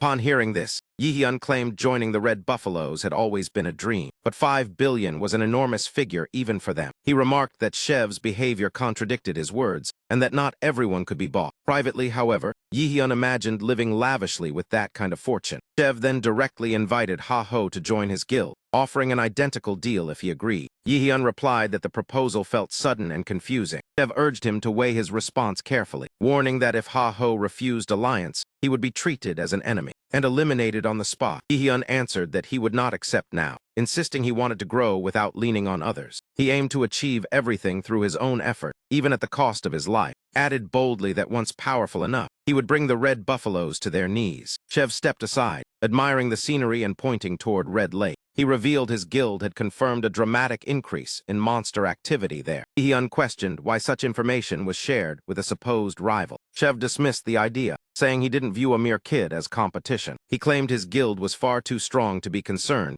about an arrogant nobody. Shev explained he spoke out of respect for Ha-Ho's skill, but cautioned him against overthinking it. After saying that, Shev prepared to depart. Before he left, Yi-hyun advised him to investigate Salt Mountain. He reasoned that avoiding elven lands meant the Red Buffaloes were advancing via the dwarf route, making Salt Mountain the nearest objective. Yi-hyun told Shev not to overreact, while silently vowing he wasn't some inexperienced brat. Shev burst into loud laughter at the remark, commented that Ha-Ho kept finding himself outplayed. Though irritated, Yi-hyun chose to walk away. Shev remarked that his recruitment attempt had failed, as his target preferred death over joining. He briefly considered pressing harder, yet he was intrigued to see how far Ha-Ho could advance alone. Shev, retreating once could mean greater gains later. Yell, however, did not share that patience. When Shev returned to headquarters, the uproar he faced left his ears ringing. Yi-hyun was convinced that no one could outthink him. He only lamented that his skeleton minions didn't share his intelligence. Irritated, he barked at the skeletons to quit splashing around in the lake. It reminded him of his former guild days, when he hunted relentlessly. His teammates fooled around by the strangely colored water instead of helping. Because of that, he had earned the label of being obsessed with the game. The scenery here stirred an unsettling sense of deja vu in him. Shaking it off, Yi-hyun commanded his skeletons to line up. He could already tell they were being watched. Soon he spotted a fighter, 2 spellcasters, and a priest approaching as if preparing an ambush. He quietly instructed his skeletons to stay ready and attack only at his signal. Yi-hyun patiently waited for the right timing. Yet contrary to what he expected, the group didn't strike but instead knelt before Ha-Ho, begging for assistance. They requested his help in defeating the corrupted Grey Rooster. Yi-hyun questioned why they couldn't handle the hunt themselves. He explained they were members of the Golden Brothers Guild's 2nd Division. Yi-hyun knew that guild barely ranked within the top 30. Being part of the 2nd Squad lowered their status even more. He told them to get to the point. One of them confessed that failing this mission would mean expulsion from the guild. Yi-hyun bluntly refused to assist. Desperate, they begged him and promised every coin they owned even offering extra payment. Yi-hyun calmly asked how much money they actually had. Their leader admitted they had 20,000 in total, which Yi-hyun considered laughable. They even offered to surrender the monster's loot, insisting they had no other choice. Yi-hyun reflected that he needed to eliminate corrupted creatures anyway, so aiding them might not hurt. He demanded the full 20,000 plus all rewards from the hunt. They immediately agreed, thanking him repeatedly. Still, something about them felt suspicious, though Yi-hyun hadn't yet pinpointed what it was. Memory surfaced of events prior to this meeting, where they were trapped in a mine working off debt. They had long been enslaved by the Apollo Guild, forced into labor after failing to repay loans, and these players were among the unfortunate. Apollo offered them a final opportunity after their default.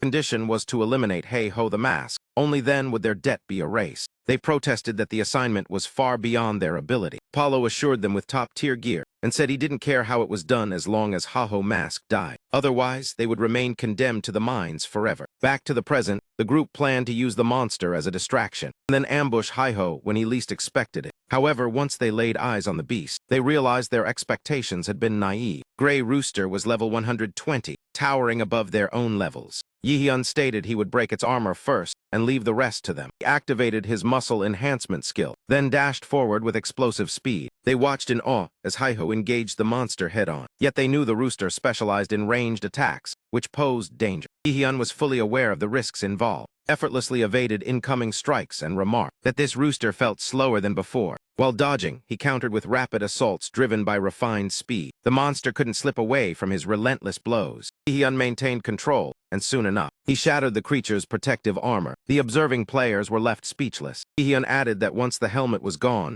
the fight would be finished. At that cue, the party leader ordered an attack. The mage immediately hurled a fireball. Yi-hyun's expression darkened slightly. Moments later, the explosion erupted. The leader commanded another ranged strike. A second blast thundered across the field. He continued repeating the command until he believed nothing could have survived. Watching Ha-Ho disappear within the smoke, they celebrated, thinking their servitude was over. Their triumph was cut short when Yi-hyun's voice echoed out, revealing he had sensed their deceit from the beginning. Despite their pitiful story, they possessed surprisingly high-grade equipment, and they had pushed a necromancer into frontline combat. Yi-hyun had anticipated betrayal as he defeated the rooster and dodged their ambush simultaneously. He coldly declared that regardless of their guild, they would face consequences for attempting to deceive him. The would-be attackers pleaded desperately for mercy, only to realize even the wounded rooster turned hostile toward them. Yi-hyun stated they had nothing left to negotiate and should accept their fate. Suddenly, his system emitted a piercing alert. A corrupted elf had materialized near. She locked eyes with Yi-hyun amidst the battlefield, then disappeared before he could track her position. The system warned he had under 3 minutes to capture her. Though he hesitated to abandon the scene, he ordered the others to keep the rooster occupied. His skeletons would guard them until he returned. He warned that escape would only worsen their punishment. Yi-hyun recognized this as a rare chance. He believed capturing the elf was only a matter of time. Success would secure his lead in the main quest standing. With less than 60 seconds remaining, he attempted to close in, yet sensed something strange. Even after stacking every enhancement, he failed to catch up. In desperation, he hurled multiple skeleton bombs toward her. Explosives detonated close by. Still, the elf slipped away unharmed. Yi-hyun swore under his breath, realizing it wouldn't be simple. Time dwindled rapidly, but he refused to accept defeat. He launched one final desperate strike. Once again, she avoided the incoming bomb. Yi-hyun smirked and warned her not to rejoice too early, revealing that the last skeleton bomb had never been aimed at her. It was meant to launch me ahead. Using that surge of momentum, Yi-hyun finally caught up to the elf. Yet the instant he grabbed her, she began coughing violently. Blood sprayed out and splashed across Yi-hyun's face. The impact sent them both tumbling onto the ground. Staring at her, Yi-hyun asked if she had bitten her own tongue. With a sinister smile, she subtly admitted it, and Yi-hyun felt panic grip him. The elf couldn't die now. Her death would mean failing an essential quest. In desperation, Yi-hyun slipped the ring of purification onto her finger, hoping it would cleanse the corruption consuming her. After a brief pause, the elf produced a folded note. She handed it over to Yi-hyun, meaning his strategy had partially succeeded. And the elf disappeared completely, never to return. A system notification rang out announcing the quest was complete, an outcome he hadn't foreseen but welcomed nonetheless. Still, he fumed over the pointless countdown timer and cursed the game once again. Meanwhile, the other players were barely holding their ground against the massive rooster. Yi-hyun suddenly reappeared alongside his golem, obliterated the creature in an instant. The group cheered at Ha-Ho's return, expressing gratitude for finishing the fight. Yet their thanks didn't spare them from a brutal thrashing, and they confessed Apollo Guild had ordered them, leaving them no alternative but to accept the mission to kill Hi-Ho. Yi-hyun realized Apollo was going to extraordinary lengths to eliminate him. Worse still, Apollo had equipped its pawns with rare gear even wealthy guilds would struggle to it. Combined with the Grin Guild player he met earlier, Yi-hyun concluded the two guilds had allied against him. Knowing this, Yi-hyun understood he couldn't ignore the threat. He ordered the defeated players to stand and surrender all their equipment. On top of that, he declared they owed him 1 million gold each week, making them think Ha-Ho was even harsher than Apollo. Elsewhere at the Grin Guild headquarters, Heavy Bean was calmly enjoying classical music, leaving such peaceful moments were life's only comforts, till a subordinate burst in with urgent news. Heavy Bean was informed that Red Buffalo Guild had declared war. Demanding an explanation, he learned they were accused of targeting Ha-Ho Mask. Bean hadn't realized Ha-Ho had ties to Red Buffalo. Dismissing it as confusion, he planned to resolve it with their leader, but then he heard the gear lent to Apollo being sold on the second-hand market at inflated prices, making recovery nearly impossible. Shocked, Heavy Bean demanded to know who was selling. Reply came swiftly, Ha-Ho Mask. Naturally, Heavy Bean erupted in rage and hurled curses at Hai. Sometime later in Baham Forest, Elf requested Yi-hyun return the Ring of Purification, claiming distrust toward humans. As he departed, Yi-hyun grumbled that the elf was stingy for not gifting it outright. Still, he had secured the next mission. It required him to locate a marked point referenced on the corrupted elf's map. Upon reading the letter, Yi-hyun realized it was written as a riddle. He complained about elves and their poetic nonsense instead of clear instructions. Unable to decode it himself, he decided to seek help from someone knowledgeable about elves.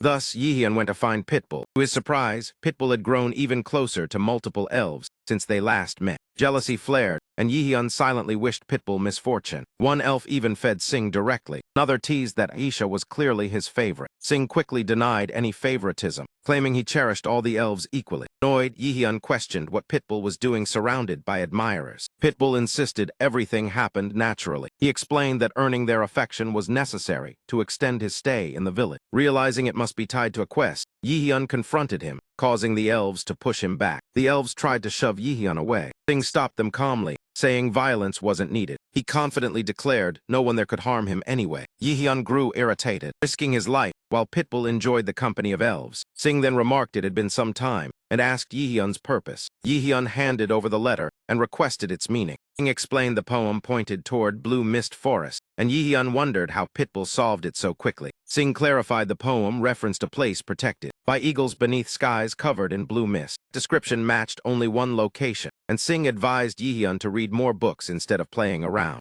Afterward, Yi-hyun vented his anger by striking a tree far from the elves' sight, muttering that elves should despise humans, not fall for them, while his skeletons awkwardly tried to comfort him, telling him being single wasn't so bad. Yi-hyun denied any jealousy, boasting he could gather countless beauties if he wished. During this outburst, a monster emerged near. It was a level 110 Smogrian, which instantly charged straight at Yi-hyun. Yi-hyun easily avoided the strike, wondering why others kept underestimating him. After defeating it, he questioned whether he was even in the correct area, since only Smogrians had appeared so far, and he recalled Pitbull mentioning the Sweepers Guild operated around there. Prepared for trouble, he found it odd not encountering any players yet. Suddenly, a man appeared demanding to know Yi-hyun's affiliation. Assuming he belonged to Sweeper's Guild, Yi-hyun answered he had no alliances. The stranger declared that meant Yi-hyun was trespassing. In that instant, Yi-hyun sensed the atmosphere shift. The man announced that intruders must be eliminated, introducing himself as Avon, a corrupted companion. Yi-hyun realized this was not a player, but a quest-related monster.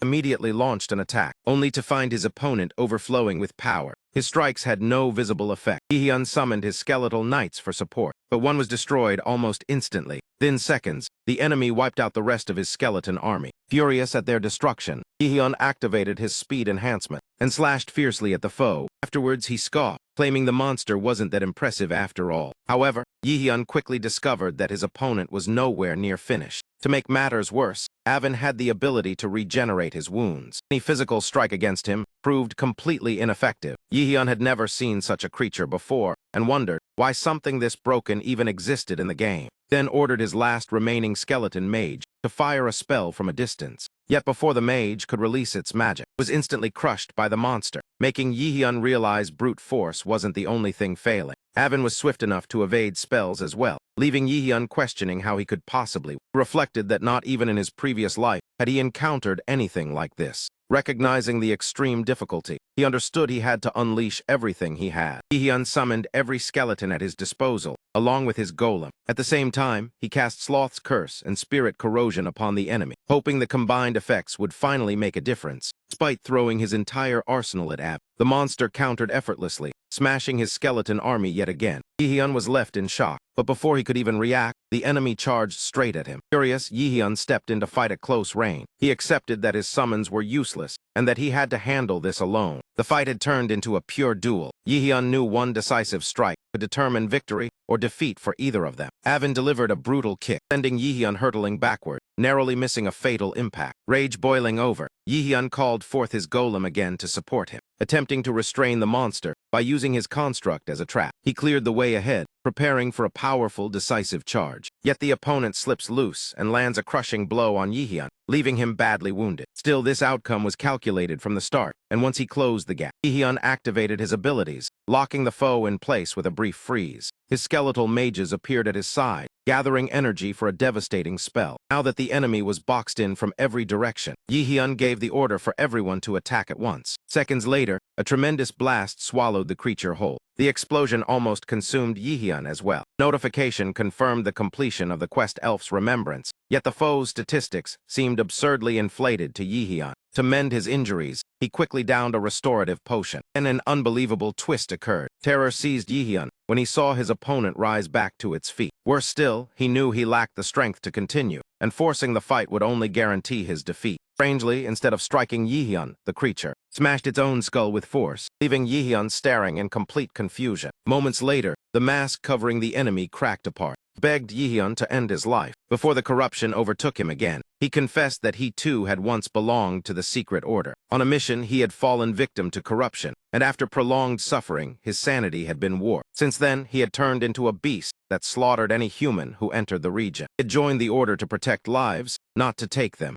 Now he longed for release, unable to endure being controlled by darkness any longer. Yi-hyun stepped closer and told the young man he was the toughest rival he had ever faced, showing that even without the monstrous chain, he would have been extraordinarily powerful as an ordinary human. Yi-hyun stated that the real evil lay with those who spread the corruption, and they were the enemies he intended to hunt. He even proposed attempting a purification circle to cleanse him. The young man expressed gratitude for Yi-hyun's kindness, yet seeing no escape from his agony, he drove Yi-hyun's sword into his own body. As his life faded, he murmured that everything else was now in Yi-hyun's hands. Immediately afterward, a system alert announced that the quest legacy had been cleared. Blade dropped to the ground where the young man vanished. Yi-hyun understood that this encounter had been a concealed quest all along. Even so, he despised the bitter conclusion. In another place, Seolian was confronted with startling information. He questioned why Hey-Ho Mask had chosen to collaborate with the Red Buffaloes. Her voice rang with visible outrage as she demanded an explanation. Hitch observed her, recalling that she once focused solely on scouting skilled players for her guild. Now, however, he realized Seolian had become completely fixated on Haho Mask. The realization left him with a deep sense of unease. Out of nowhere, Singlet appeared and announced he needed a private word with Seolian. Hatch was astonished, barely having sensed Singlet's arrival and wondering how he moved so swiftly. Unimpressed, Seolian asked why she should bother speaking with a stranger. Singlet stepped closer and calmly asked if she wanted him to eliminate Hey-Ho Mask. Seolian answered only with a cold, unsettling smile. After being defeated, Aban, the former Order member, left behind his sword. The protagonist delivered the weapon to Ma Wang, who was shaken upon hearing his old friend's fate. Ma Wang regretted being unable to aid Aban, yet he thanked the protagonist for bringing closure to the story. With sorrow in his voice, he insisted Yi-hyun keep the sword. At first, Yi-hyun felt uneasy, thinking it might be difficult to wield a blade tied to such tragedy. When he inspected its attributes, he was stunned by the weapon's overwhelming stats. His hesitation vanished, and he repeatedly thanked Ma Wang for trusting him with such an extraordinary weapon. He realized this quest had rewarded him beyond his expectations. Once outside, Yi-hyun quietly thanked Aben for the remarkable gift, knowing he would not need a replacement weapon anytime soon. Even better, the funds he had saved for new equipment could now be used elsewhere. His relief did not last long, for outside the NPC's hut he found himself encircled. A swarm of players launched a sudden assault on Haiho. Completely confused, Yihyun shouted that he was not even wearing his mask and demanded how they knew he was Ha-Ho. In the midst of the turmoil, Romani reached out to him. She spoke gravely, informing him that a bounty of 100 million gold had been placed on his head. Yihyun was left speechless, his thoughts spiraling as he struggled to process the situation. Later, Seolian questioned Singlet about his desire to kill Hei-Ho. Singlet replied in a detached and strategic tone, described Ha-Ho as an unpredictable variable, likening him to a chess piece. Though technically a pawn, Ha-Ho moved with the freedom of a far stronger piece. He acted however he wished, essentially breaking the game's structure by ignoring its rules. Thus, Singlet argued that removing him was the only rational solution, revealing that numerous guilds had already consented. With the Thunder Hunters Guild supporting the effort, victory seemed certain. All that remained was Sill's final consent. Instead of accepting the proposal, Seolian forcefully knocked Singlet to the ground. She pressed him down beneath her foot. She accused Singlet of conspiring with the thieves who had stolen the monster her guild was targeting. For that reason, Sill refused any alliance with someone so opportunistic. Recognizing his plan had collapsed, Singlet adopted a far more aggressive stance. Gathering his strength, he shoved Seolian aside and broke free from her hold. He then attempted to flee the scene. Witnessing this, Hahui swore she would not allow him to escape easily. However, Sill ordered everyone to stand down and instead told them to inform the other guilds. Seolian had realized that many more players were targeting Ha-Ho. She declared that no one would take Ha-Ho from her and that anyone who tried would be destroyed. Sill instructed her subordinate to spread this warning to every guild, while Singlet reported during his escape that negotiations had collapsed. He stated he would accept any punishment, but asked for permission to continue with the plan to eliminate Ha-Ho. His superior declined, explaining that Singlet's cover was blown and other strategies were already in motion. Now the leader only needed to wait and observe how events unfolded. He believed patience was firmly on his side. He was curious to see how Ha-Ho Mask would survive this predicament. Returning to our main character, Yihyun understood that defeating his pursuers would only attract more hunters. Romani agreed, saying he had become like a grand prize, and she pressed him about what he had done to cause such chaos. Yihyun admitted he was uncertain, having encountered countless people recently. Still, he suspected Seolian's involvement. Yet knowing her temperament, he doubted she would hide behind others instead of confronting him herself, leaving him without a clear answer. Romani asked about his next move, insisting he could not quit now since she still needed material to edit. Yihyun responded that he would choose death over giving up. He then accessed his system and bought an item that could potentially secure his escape. More than anything, Yihyun was determined to uncover who was truly targeting him and refused to rest until he had the answer. He summoned his golem, which charged straight into battle and immediately began cutting down several foes. Some opponents panicked, while others dismissed the construct, assuming golems were sluggish and harmless. What they failed to realize was that Yihyun had poured every single stat point into enhancing his clay creation ability. He had even merged it with the skull of a wyvern. The result was a monstrous evolution that turned the golem into a fearsome beast. Yihyun reflected on all the delicious meals he had sacrificed to afford such an item. Now it was time for his enemies to repay that sacrifice with their lives. With dramatic flair, he revealed the golem in its wyvern-infused form. Then he taunted the crowd, asking who would dare step forward first. Although Romani was officially just his editor, recently she had taken on responsibilities closer to those of a manager. Her schedule was overflowing, as she constantly worked on Yihyun's endless content. He could not resist the excitement of reviewing the intense footage he captured. After settling matters with those chasing him, Yihyun sent Seolian a formal request for a private meeting. He waited patiently at the arranged location until she finally appeared. Seolian reminded him that she had once asked for a meeting, and he had ignored her completely. She wanted to know what had suddenly changed his mind. Yihyun stared at her with barely restrained fury, knowing full well that, in his previous life, Chase Eolian had been the one who tormented him the most. He had even manipulated his own allies into turning against him. Every fiber of his being longed for immediate revenge. Instead, he held back and asked directly whether she had placed the bounty on him. Seolian flatly denied the accusation and questioned if that was the sole reason for the meeting. Yihyun argued that no one else fit the motive, believing she resented his refusal to join her guild and the achievements he had taken from her. He further claimed she had a habit of removing anyone who obstructed her goals. Seolian noticed the tension in his expression. She calmly asked him to let her explain. Her words echoed something Chase Yol Yin had once said in his past life. which only deepened his mistrust. Seolian then revealed that an unknown player had approached her earlier. That individual accused Ha-ho of causing chaos and proposed that the 30 largest guilds unite to eliminate him. Yi-hyun remembered a similar scheme unfolding before his regression. However, Seolian insisted she had rejected the alliance, stating she would never join such a pact, especially since it disrupted her guild's main quest. He suspected that Ha-ho was not the sole target of the conspiracy. Yi-hyun thought anyone bold enough to provoke the Thunder Hunters had to be out of their mind. Only one person he knew would dare such recklessness. Seolian then asked him directly whether he trusted her. Yi-hyun admitted he believed only part of what she said, but that was sufficient. At least he confirmed that Seolian was not the one behind the bounty. Before he could walk away, she once again extended an invitation for him to join her guild. Irritated, he told her to accept rejection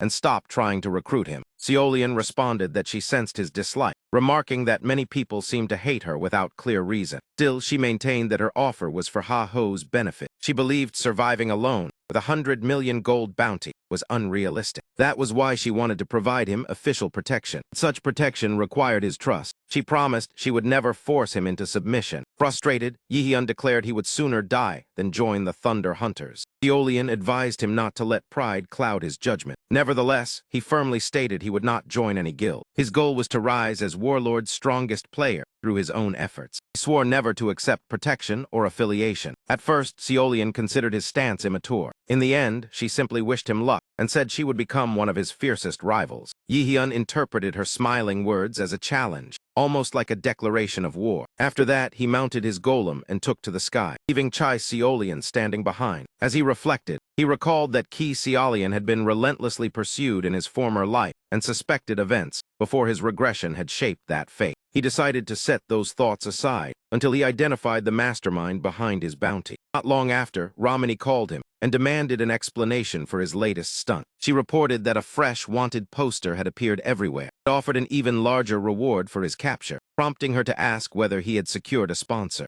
Yi-hyun answered that it was not sponsorship, but a persistent and unhinged woman. Later, within the walls of Misendra Castle, a young boy was being beaten mercilessly by several bullies. He demanded he surrender a quest item, claiming he lacked the ability to complete it anyway. The boy insisted he would not be robbed again. His defiance, he received a harsh kick while the bully mocked him. The aggressor sneered that perhaps more persuasion would change his mind. Suddenly, an outsider intervened. Confused, the bully only understood when Yi-hyun asked if the boy was Git, known for a certain quest. The boy confirmed his name was Git, but denied knowing anything about such a title. Yi-hyun realized the timeline had not yet reached that event. This incident had not occurred in his current life. Yi-hyun still told Git to come with him. Furious, the bully demanded Yi-hyun identify himself. He accused him of meddling where he did not belong. When they attacked, Yi-hyun calmly defended himself. He quickly knocked the bully and his companions unconscious. Git stared in awe as the stranger defeated 3 opponents at once. Sensing the boy's curiosity, Yi-hyun casually claimed he was just a passerby who chose to help. Once freed from the bullies, Git thanked him sincerely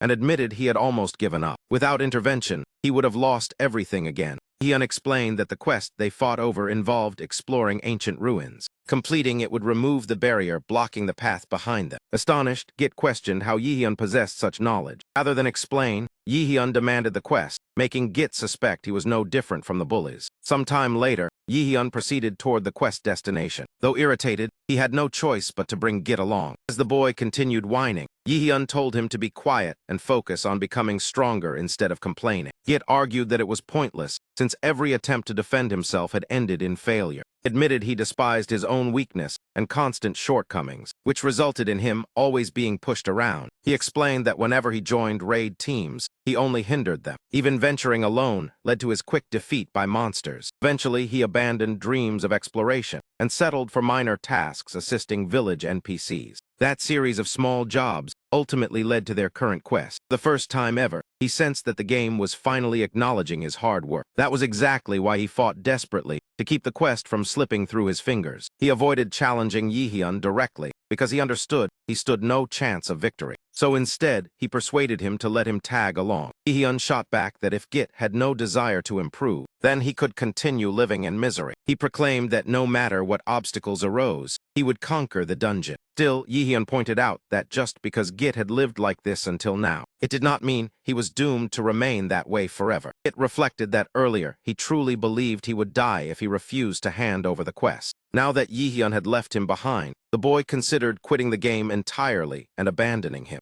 Git realized that doing so would cause the quest to fail for both of them and might provoke Yihyun's wrath. Therefore, he decided to wait nervously at the dungeon entrance until his partner finished. He lingered there. A gigantic monster suddenly appeared before him. Terror overwhelmed him as he recognized the danger. From a distance, Yihyun heard frantic screams and wondered what was going on. Moments later, Git sprinted toward him and clung to him in sheer panic. Yihyun attempted to shove the boy aside. Doing so, he nearly left him exposed to the monster. Unable to let Git die, Yihyun stepped in to assist, though he grumbled that he was sick of hearing the brat's endless shrieking. After some struggle, they managed to break free from the pursuing creatures. Yihyun accused Git of intentionally causing trouble, but the boy denied it and apologized for drawing attention. Enraged, Yihyun ordered him to stay put while he dealt with the boss alone and promised to return. Still trembling, Git asked if he truly planned to confront the dungeon boss by himself. He explained that it was the lair of a colossal spider notorious for its extreme difficulty. Worse, the path was filled with tiny spiders that detonated on contact and kept respawning endlessly. To make things harder, the giant spider's body was protected by a shell as tough as steel, rendering physical blows ineffective. During all that,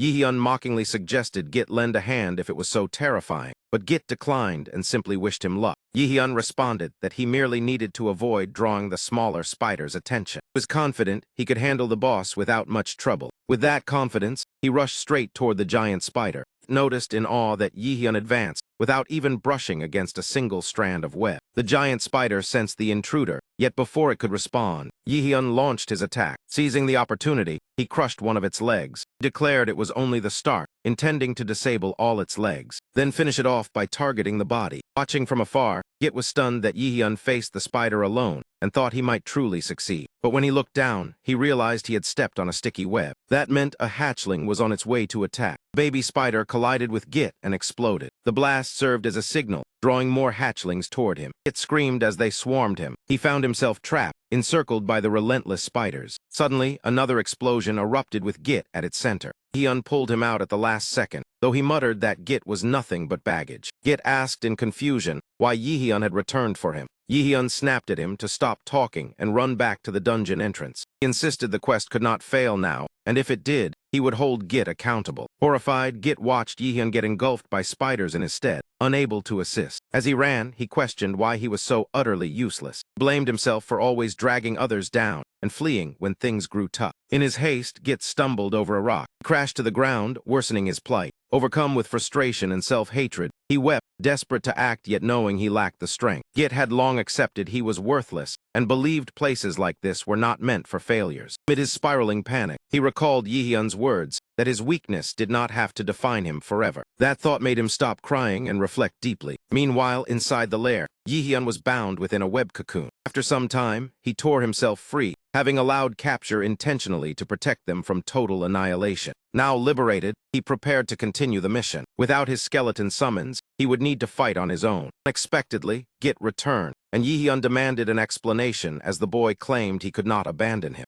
Yihyun scoffed, insisting he did not require assistance and that Git's return was foolish. Git admitted he always ran from danger and wanted to change by helping defeat the boss. Yihyun reminded him he had already saved his life multiple times during this quest and had no intention of repeating it. He told Git to escape while he could, unwilling to let a whiner sabotage the fight. Still, Git pleaded for a chance to contribute. Despite his resolve, fear still gripped him tightly. His body trembled uncontrollably, yet he refused to step back. For the first time, Git chose not to flee from battle. Wielding his torch, he attempted to burn the smaller spiders. After some time, he paused to catch his breath, and his system announced the dungeon had been cleared. Even so, Git felt embarrassed receiving credit. Yihyun had carried most of the burden, though Git knew he had contributed in some small way. Unfortunately, that sense of relief would not last. Back with Yihyun, just as he finished off the boss, the thugs he had defeated earlier returned, holding Git hostage and thanking him for doing their work. Yihyun asked calmly if they intended to negotiate, and their leader demanded the dungeon reward in exchange for Git. Yihyun inquired what would happen if he refused their terms. The thug snarled that he would kill Git immediately, then turn his blade on Yihyun, while Git shouted for him not to give up the hard-earned reward. Infuriated, the bandit struck Git, and mocked his pitiful state. He added that someone so pathetic should not meddle in matters beyond him. Defiantly, Git spat at the bandit, claiming the spiders were far more terrifying than him. Enraged, the bandit lunged forward, aiming to stab Git. At that moment, Yi-hyun intervened and declared he would surrender the reward, but only if they could defeat him in battle to claim it. The leader laughed, convinced Yi-hyun had lost his mind and could not possibly defeat them alone. Yet they soon realized he was not by himself. While their focus was elsewhere, Yi-hyun had secretly summoned his skeletons behind them. One of the bandits suddenly recognized him. He was Ha-Ho Mask, the only player known to command skeletons and clear dungeons solo. The leader questioned why someone of his caliber would be in such a low-level dungeon. Yi-hyun replied it was none of their concern and announced he would seize everything they owned. His so-called polite declaration left them no choice but to comply. Soon after, Yi-hyun collected the watches from the fallen players. He let out a disappointed sigh when he saw they contained nothing worthwhile. Git reflects that he once thought he was simply beside a skilled player, but now he understands the protagonist is on an entirely different level. Thanks Ha-Ho Mask for rescuing him again and again, and for guiding him through the dungeon. He admits that without Yi-hyun's support, he could never have achieved something like that on his own. All right, I've said what I needed to say, so I won't trouble you any longer. Before Git can leave, Yi-hyun tells him to take the reward for himself. Git refuses, insisting he does not want compensation he feels he has not earned. Yi-hyun then asks whether Git plans to continue playing Warlord. Through tears, Git promises he will keep playing and give it everything he has from now on. Sometime later, Yi-hyun switches back into his usual clothes. He feels far more at ease dressed normally. He had intended to stay disguised to avoid recognition, especially from bounty hunters, but now that his identity was exposed, there was no point hiding. Even so, he feels the previous mission brought significant gains. Yi-hyun contacts Git, the system-designated rare quest collector, believing he could prove valuable later on. Still, he wonders whether that timid boy will truly grow into the questmaster he once knew. Regardless, the blockade has vanished, and it is time to move forward. His objective is the Cursed Territory, home to the second chapter of Warlord's main storyline. Ricky City's central plaza within that cursed land. A player arrives thinking it must be the newly unlocked region, aware that the barrier was just lifted. But he is shocked to see the area already overflowing with players. His friend Nuppy warns him not to expect easy progress, since nearly everyone present is a rival. Nuppy notes that the Ares Guild, a member of the top 30, has already arrived. The Triple Wing Guild is also there, another elite faction, and the Hydra Guild has shown up as well, considered the most likely to clear the quest first. Young player remarks that since the quest location is common knowledge, his small guild hardly stands a chance. Suddenly someone steps forward, claiming they are blocking his path, and orders them to step aside. They immediately recognize the figure as Ha-Ho Mask. His reputation has soared since news spread that he destroyed the barrier guarding this region. Yi-hyun is surprised to find the place already crowded. Never expected the information to travel so quickly, increasing competition dramatically. Amid the chatter, someone suggests Ha-Ho must be receiving help from a developer. They claim no one could reach such heights without outside assistance, but Yi-hyun ignores the rumors. He knows his progress stems from his own abilities and assumes the gossip is born of jealousy. Another player mocks him by calling him Seolian's pet. Mention the Thunder Queen's warning that anyone who harmed Ha-Ho would face consequences. They also recall seeing him associated with the Red Buffaloes. Rumor spreads that both guild leaders must be competing over him, wondering what he did to capture such attention. Enraged, Yi-hyun strikes one of the gossipers, insisting he belongs to no one. He demands to know who keeps fueling these baseless stories. In the middle of the turmoil, a pirate steps in to intervene.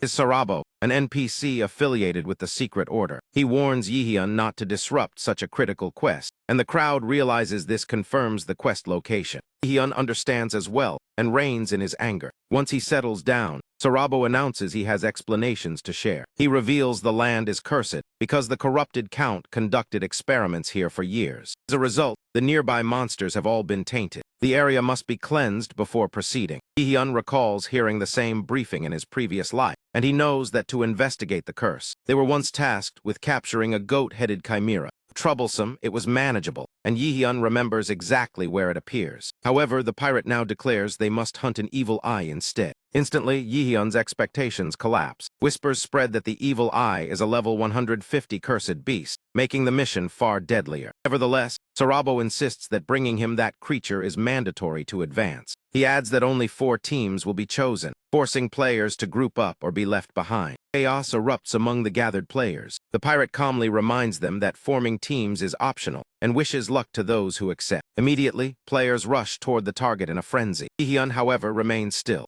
Amid the stampede, someone bumps into him. The player quickly realizes he has collided with Haho Mask. He notices that Haho's expression looks unusually grim. Deep in thought, Jihyun wonders why events differ from his past timeline. He senses that the future is no longer fixed. He must uncover the reason behind these changes. In his mind, there are only two explanations. One possibility is that his regression altered the course of events. The other is that his memories of the past are flawed. He now needs to determine which of those possibilities is true. Meanwhile, Singlet moves through the cursed territory. He informs his superior that he intends to begin the main quest right away. Once finished, he plans to track down Haho Mask. Shortly afterward, a chimera ambushes another group of players. One fighter dodges fiercely while asking whether the magic squad is prepared. Nuppy responds that he requires more time to complete the spell. As they stall, the beast charges toward the frontline player, deliberately serves as bait. Finally, the magic attack is released. The fireball strikes true, burning the chimera to ashes. The decoy player collapses to rest as the system announces their successful clear. Though exhausted, Nuppy orders everyone back into formation for the next assault. One teammate pleads to retreat home, terrified of confronting more goat-headed chimeras. He argues the main quest is far tougher than expected, and they cannot compete with the top guilds. Nuppy sharply tells him to stop whining, because something unusual is happening nearby.